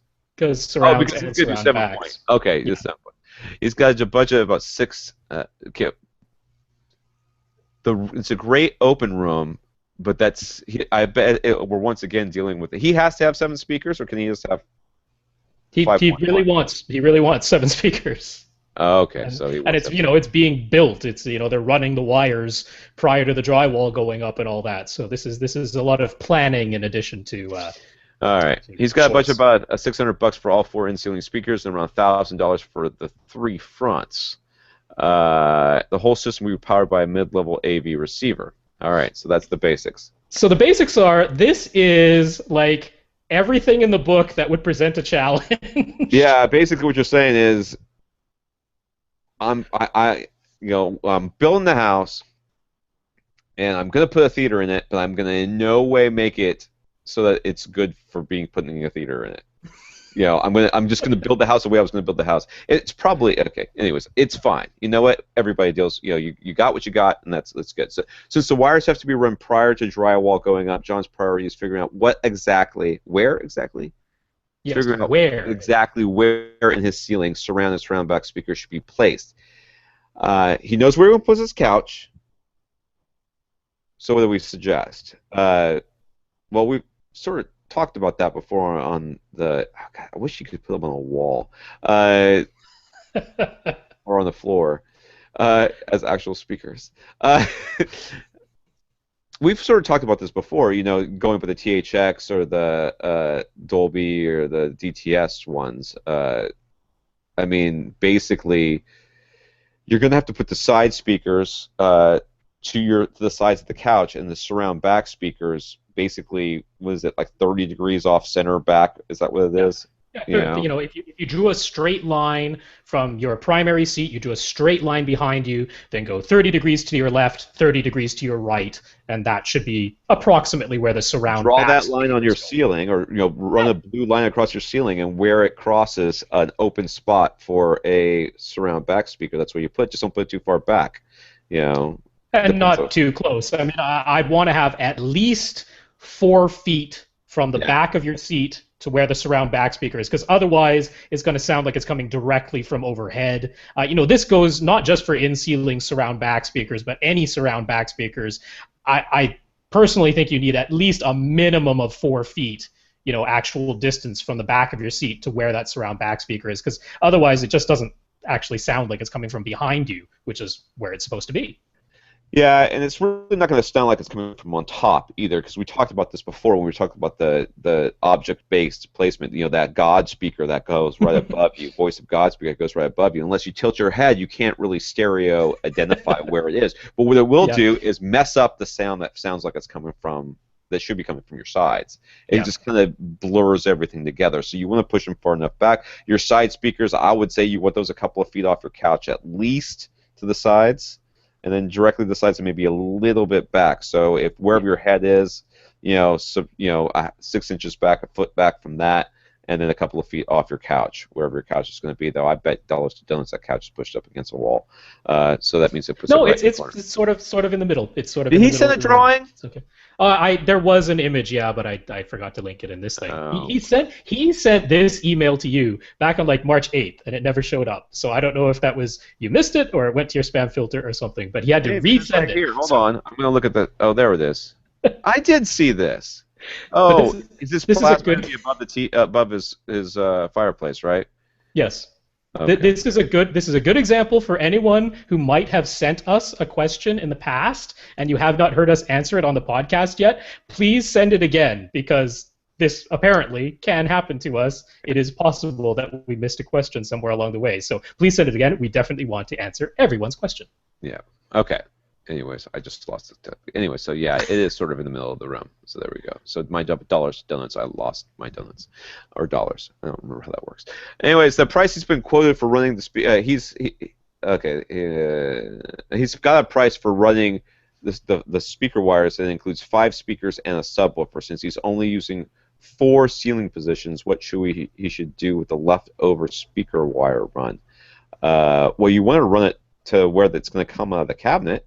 Is that not part of it, or is the right? Well, I imagine it's sort of like the contractor says, all right, for this amount of money, I will run whatever panel connections and the wire in the wall itself, 5 speakers and a sub. That's the package price. So he's saying I only need 4 speakers and a sub, so I basically have one run that I'm paying for either way that's like left over. So he was kind of wondering, should he put in a future run for that, voice of God speaker directly overhead, or run height speaker or something like that. Don't do that. That would be a waste of money. Let's just go ahead and skip forward, because I think the next question will answer this question. He's got 2 reasonable locations. Reasonable locations where a subwoofer could go, either right beside his sofa or in the front corner. Neither one of those is very reasonable, but we're going to go with that. Which location? Reasonable in terms of physically where they could be placed. Where he plans on putting things. Which location should he have wired up? Well, you've got your answer there. What are you going to do with your leftover speaker wire run? Rob and I talked about this beforehand, and Rob said, well, if you've only got 2 places, you should go ahead and wire them both. And if you have an extra wire run, just make sure they run coax to both those places. You need a coax run rather than a speaker wire run. And frankly, if they give you any hassle about it, coax costs about the same as speaker wire anyways. It's just as easy to run through the wall in terms of whatever effort it would have taken to install speaker wire. It takes no more additional effort to run a coax line. So just make sure there's power nearby. Yeah, power That's outlet. what I would often want to make sure that there's power nearby for the actual subwoofer. If not, you're running whatever. He's concerned about being able to hear the in-ceiling speakers through the floor upstairs. What can he do in terms of soundproofing those speakers? Stuff a bunch of insulation. Back boxes would help. Backer boxes. If you can't do that, then stuff a bunch of insulation up there. Tell them to put some rigid fiberglass board behind the speaker, between the speaker, the back of the speaker and the floor above it, which would look like the roof over it.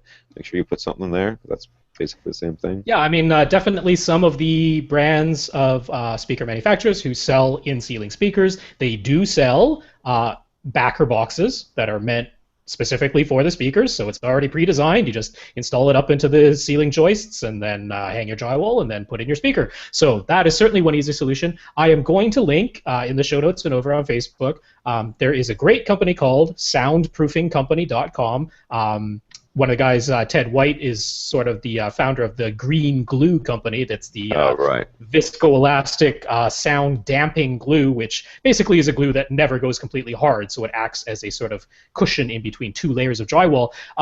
But they actually right there have a plan on their website for a very, very soundproof back box, which is sort of a universal back box. It could be used for a speaker, could be used for like pot lights. A lot of people have can lighting that goes up in, and that basically creates a hole in your ceiling where sound could leak through. So they have a plan there for a sort of a universal backer box if you want a really soundproof backer box. And one thing you could do is, if the manufacturer of the speaker has their own speaker box, one of the things they might have done is made it the correct size so that there's the correct volume of air inside of that backer box, so that the in-ceiling speaker isn't going to have to be working. You basically turned it into a sealed speaker. So you need the correct volume of air so that the air pressure inside the box is correct. So you can just take whatever dimensions they already have for their own backer box, and if you want to make a really, really soundproof one using this soundproofing company design, then you could just make it the same internal volume. That would be one way if you really want to get into it and be totally soundproof. But I'd just buy the backer box from this whatever speakers. You're just grabbing the sound that's coming out the back of the speaker, anyways. It does this. I mean, the sound that's coming out the front of the speaker is gonna still carry and go through the rest of the ceiling that's there. It's just you're not going to get that direct sound from the back of the speaker. Yeah, much like an in-wall speaker, you just if you can prevent the cavity, the air cavity that's in the ceiling joists, there's all that air up there. If you can prevent that from just becoming a big reverberation chamber, that's probably a good idea. So backer box. Finally, given all of his circumstances, what speakers should we recommend? Well, I know Rob's gonna recommend something coaxial, simply because he has done that so many times in the past. So I'll let him do that. You are really going to be presenting yourself with a number of really sort of serious challenges here, and I mean I know that was kind of giving you a hard time earlier, but I'm being serious now. The challenges are not going to be small because of the layout of the room and in-ceiling speakers, and the fact that you're really not going to be able to do much once you get those speakers in there. And if it sounds weird in that spot, you're just going to have to go, well, I guess I'll plug it, because there's no moving it, there's no fixing it at that point. Same thing with the subwoofer. You've only got the two locations, therefore you gotta kind of live with whatever one is the least bad of the two. Which is going to be an issue, but you know what, dude? We all start someplace. If it were me, I would be doing heavy research into speakers and in ceiling and in wall speakers. I would expand my search as much as possible. I would be looking for something as linear as possible. I would be worried about back boxes. I'd be worried about making sure I got something that was not going to. Because if you get something in that ceiling and it starts to distort because of how much volume there is in your room, you are hosed. There is no fixing that. You'll have to replace the speaker at the very least, and you may not be able to find another speaker that's the same size or fit in the same cavity, and then you have to replace all of them. So I would be doing a lot of research about trying to get something linear, try to get something that's going to be able to play nicely in your room. And I know Rob's going to say something that has a a more laser-like tweeter dispersion. So go on, Rob. Yeah, I mean, I've already emailed John about this, but I mean, the one that came to me was Kef. Kef does, like Tom just said, a coaxial driver design that the tweeter is embedded into the middle of the woofer. Honestly, I mean, they fit the right price point. They're bookshelf speakers in their Q series, which would be the price point he was looking at. They're ported, but they have a front port.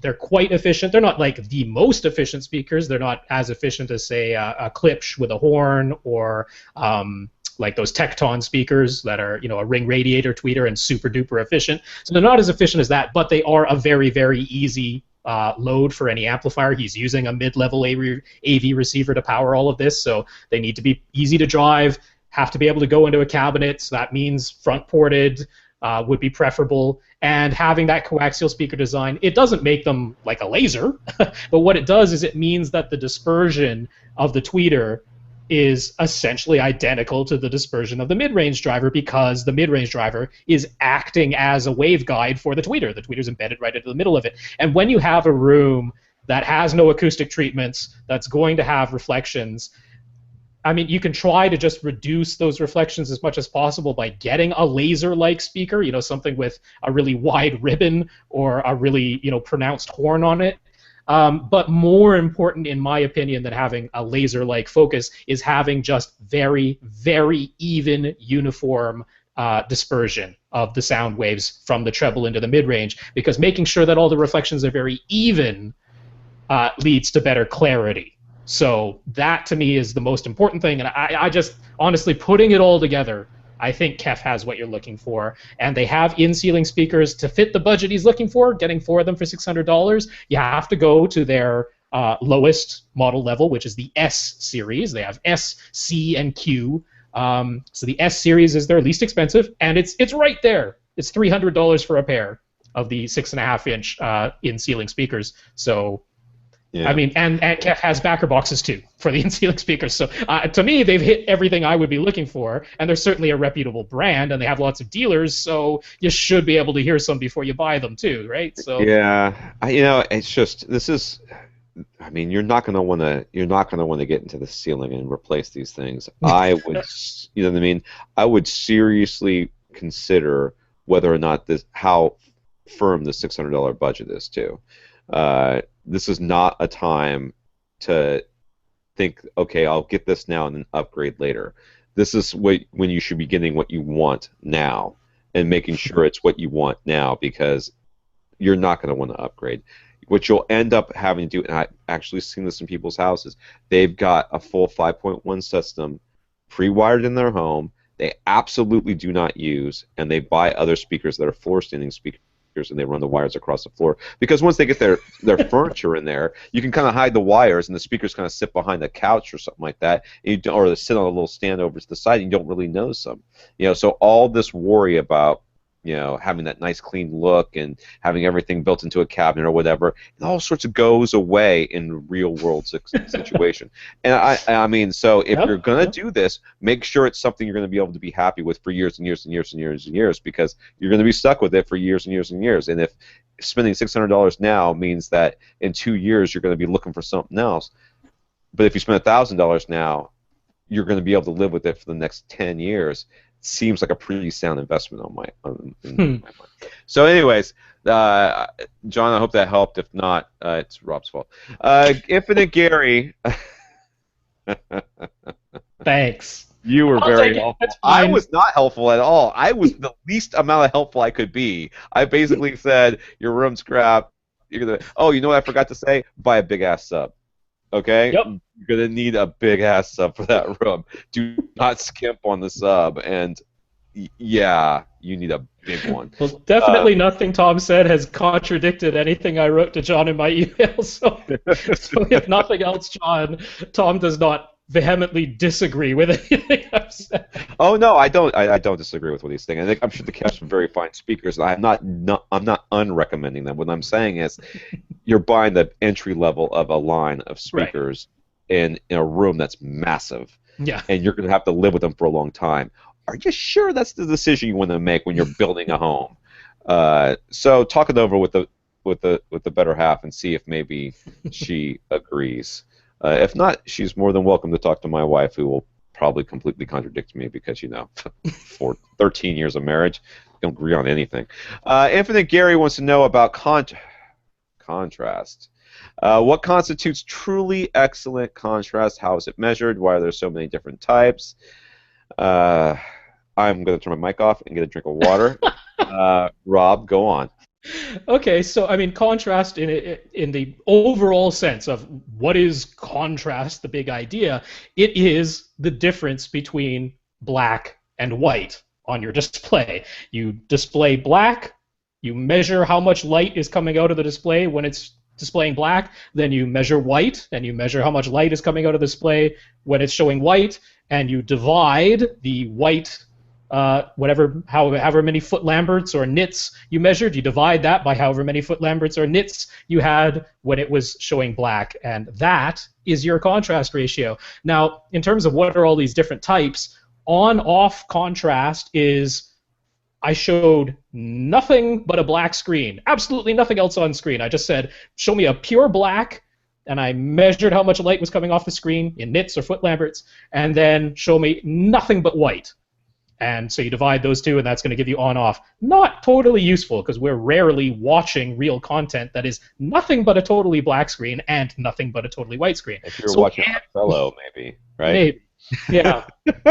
Is that the one with the black and white checkerboard? Othello? No. Well, that's ANSI. ANSI contrast, yeah. Othello, the game, right? You're talking about the game? Yeah, that's what I'm talking about. There was also a musical or something, I don't know, play.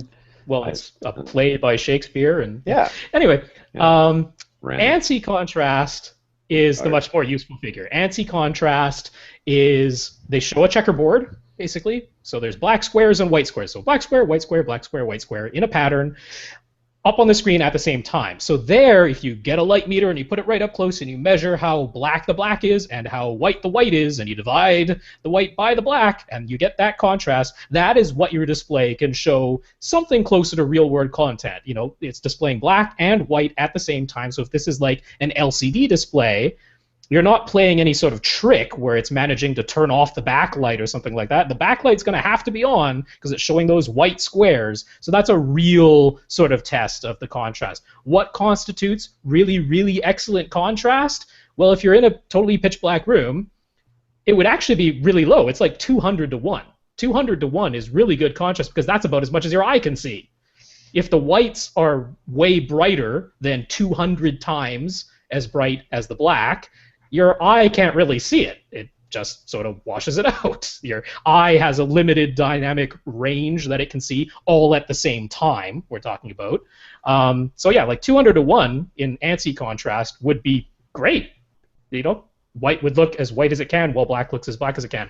Dynamic contrast is this crazy, stupid thing that they put on there to make the specs look bigger, so they can list some number like 2 million to 1 or 10 million to 1. They might, at that point, when they start doing that, the millions to 1, it's useless. They should just put infinity to 1, because that's basically what it is. Basically, it's a black, which 0 light comes out, versus any amount of light coming out is infinity to 1. Yeah, I mean, dynamic contrast is when they literally set the TV to be as dim as it possibly can be. Every setting they can set to make it as dim as it possibly could be, and then nothing but a black screen. Measure that, and then make it as bright as it can possibly be. They're not worried about color accuracy. They're not worried about anything in the, calibrating it whatsoever. They just want to make it as bright as the display could possibly be. You will never watch it this way, but measure a totally white screen that way, and then divide the white by the black, and that's your dynamic contrast. Oh, here's what the display is capable of doing in a way that is never possibly viewable, because you'd have to be changing the settings in between every scene to do that. So it'd be nice if they measured cars that way. Like, how fast can your car go dynamically? And by dynamically, we mean we dropped it from a plane. That's basically what it is. Technically, and then divide it fast. Okay. Divided it by a dead stop, so it's infinity. Yay! Exactly. Divide it by being pulled by a horse while you've got the parking brake set. You know what I mean? That's how useful that measurement is. in terms of what you're hoping to find, you're hoping to find the ANSI contrast. That is, the most useful one. That's black and white on the screen at the same time. And frankly, anything over 200 to 1 at that point is good. Yeah. Higher is great because what that would mean is that you could have, say, a dim white or a dim color or something on the screen at the same time as black. And if that contrast, let's say you're only looking at a 10% white, right? The white that's on screen is only 10% as bright as it could be in the signal. And then the black is super, super black, and that contrast between those two things is still 200 to 1, well, then that's fantastic because it means your black is truly, truly black, right? It's putting out almost no light whatsoever. So, there's that. Always got to be about race with you Canadians. Is Good that Lord, man. Well, he wanted to know a little bit about the contrast control. I wanted to mention, because, okay, on your TV, if you go into the menu, you'll see a control that's called contrast. It does not control contrast. It controls your white level. It controls your white point.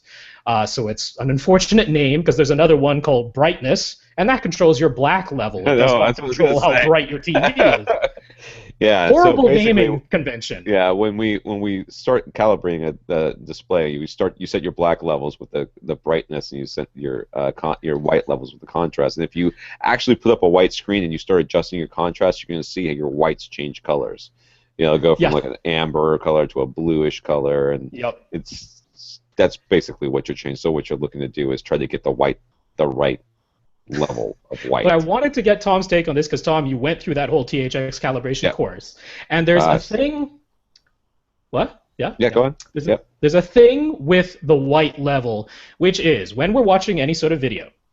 We've talked about there's 8-bit video, which means there's 256 shades. There's 256 steps between total black and total white. But in video, we only go between 16 and 235. Every value that's below 16 we call below black. So 16 is video black, blacker than black. So all the values from 0 to 15 are below black and should be crushed. They should all look exactly the same black as 16 looks if you're sending a value of 16 in the signal. But white is a little bit different. White, 235 is video white. That's supposed to be as white ever gets. And above 235 all the way up to 255 is above white. It's whiter than white.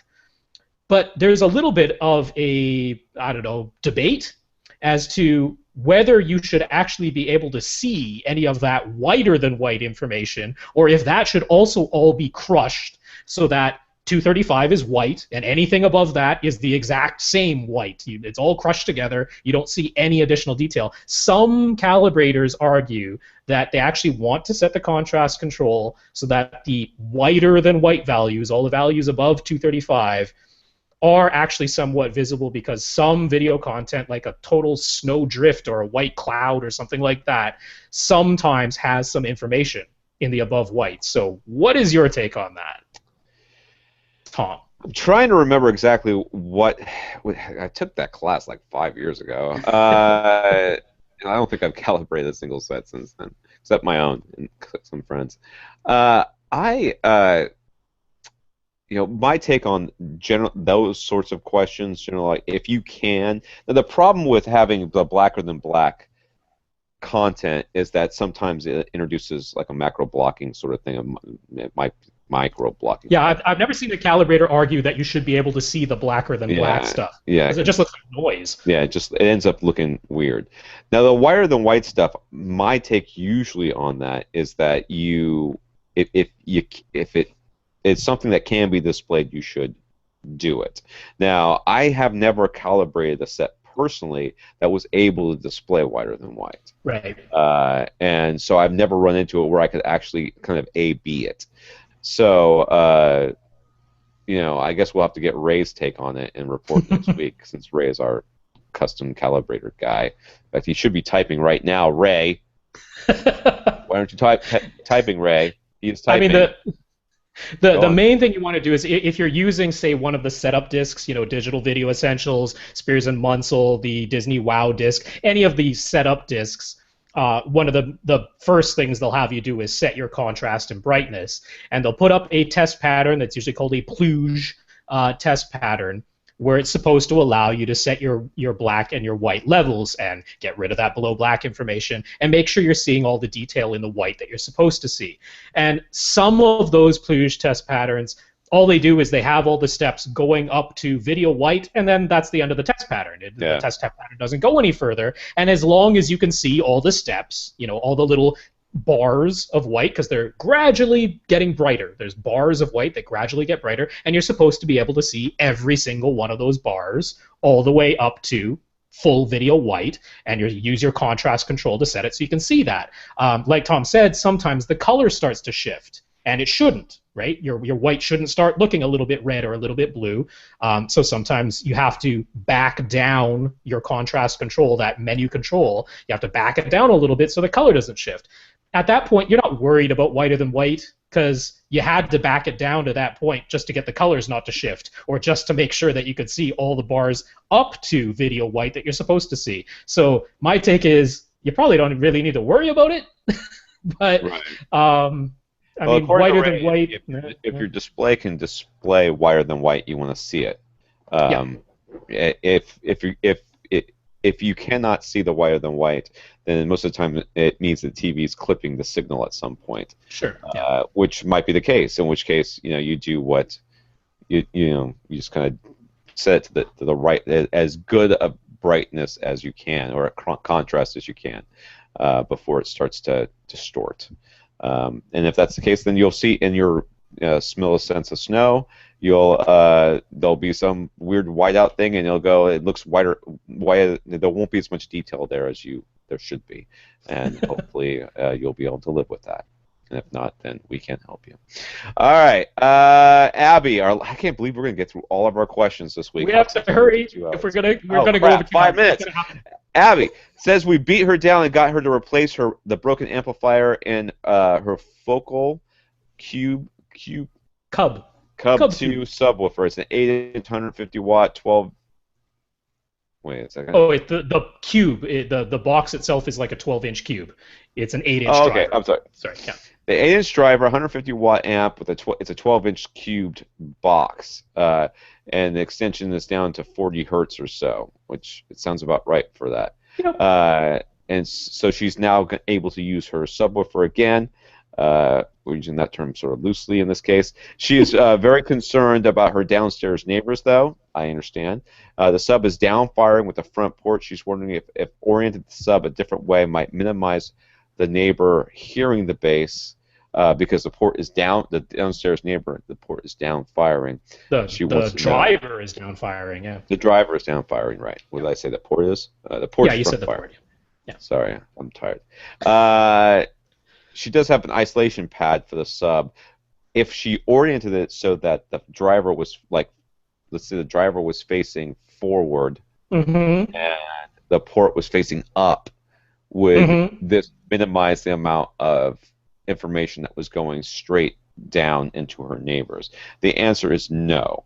Abby, it is omnidirectional. It makes sense that having the driver firing directly towards your floor would make the sound go through better.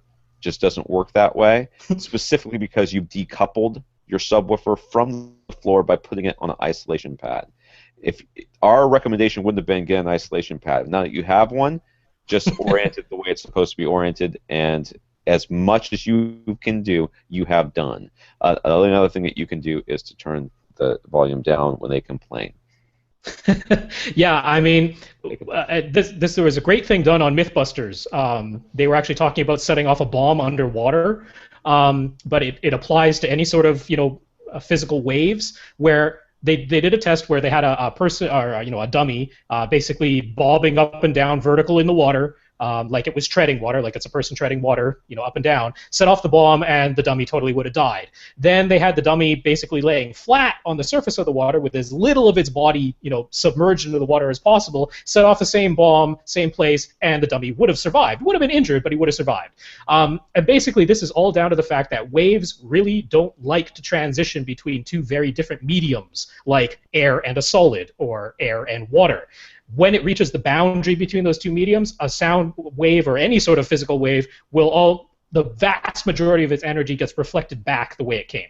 It hits that boundary and it bounces back. It might seem weird that it's like water to air, but it's a change in medium. The vibration doesn't like to do that. It would rather reflect back the way it came. So this is totally happening with your subwoofer, having it facing downward and firing into the floor. Totally intuitive that you would think it would, penetrate, the sound would penetrate more into the floor and bother your neighbors more. But that sound wave just bounces off the floor, comes back in. What you're really worried about are the physical vibrations, the actual cabinet of the subwoofer itself physically shaking. That's what usually gets the sound to bother your neighbors. And not only the isolation pad, but one of the reasons that driver is down firing in this sub is because it makes it more physically stable. It puts all the weight of that little subwoofer on its bottom instead of on its side, where it's going to make the whole thing shake back and forth. So there's a chance, if you didn't have that isolation pad and you flipped it on its side, it would actually bother your neighbors more because it would be vibrating more because it's a less stable design when it's side firing. So that's our take. The other thing is, like Tom said, you call your neighbor and you ask, how loud can I turn this up before it starts to bother you? Okay, thanks. Here's a beer. Tell me when you can hear my music. I'll be right back. All right. You can contact us at Tom at AV Rant, Rob at AV Rant, www.avrant.com. Come to the website and comment. Post stuff at facebook.com/AV Rant podcast. I think I got everything. Oh, at First Reflect and at AV Rant_Tom on Twitter. Thanks a lot, guys. Keep the questions coming. We got through all of them this week. Nothing left over for tomorrow, though we did get a slew of questions today. So keep them coming, and we will keep answering them. For AV Rant, I'm Tom Antry. And I'm Rob H. Now go out and listen to something. And I'll start the hangout in a few minutes, guys.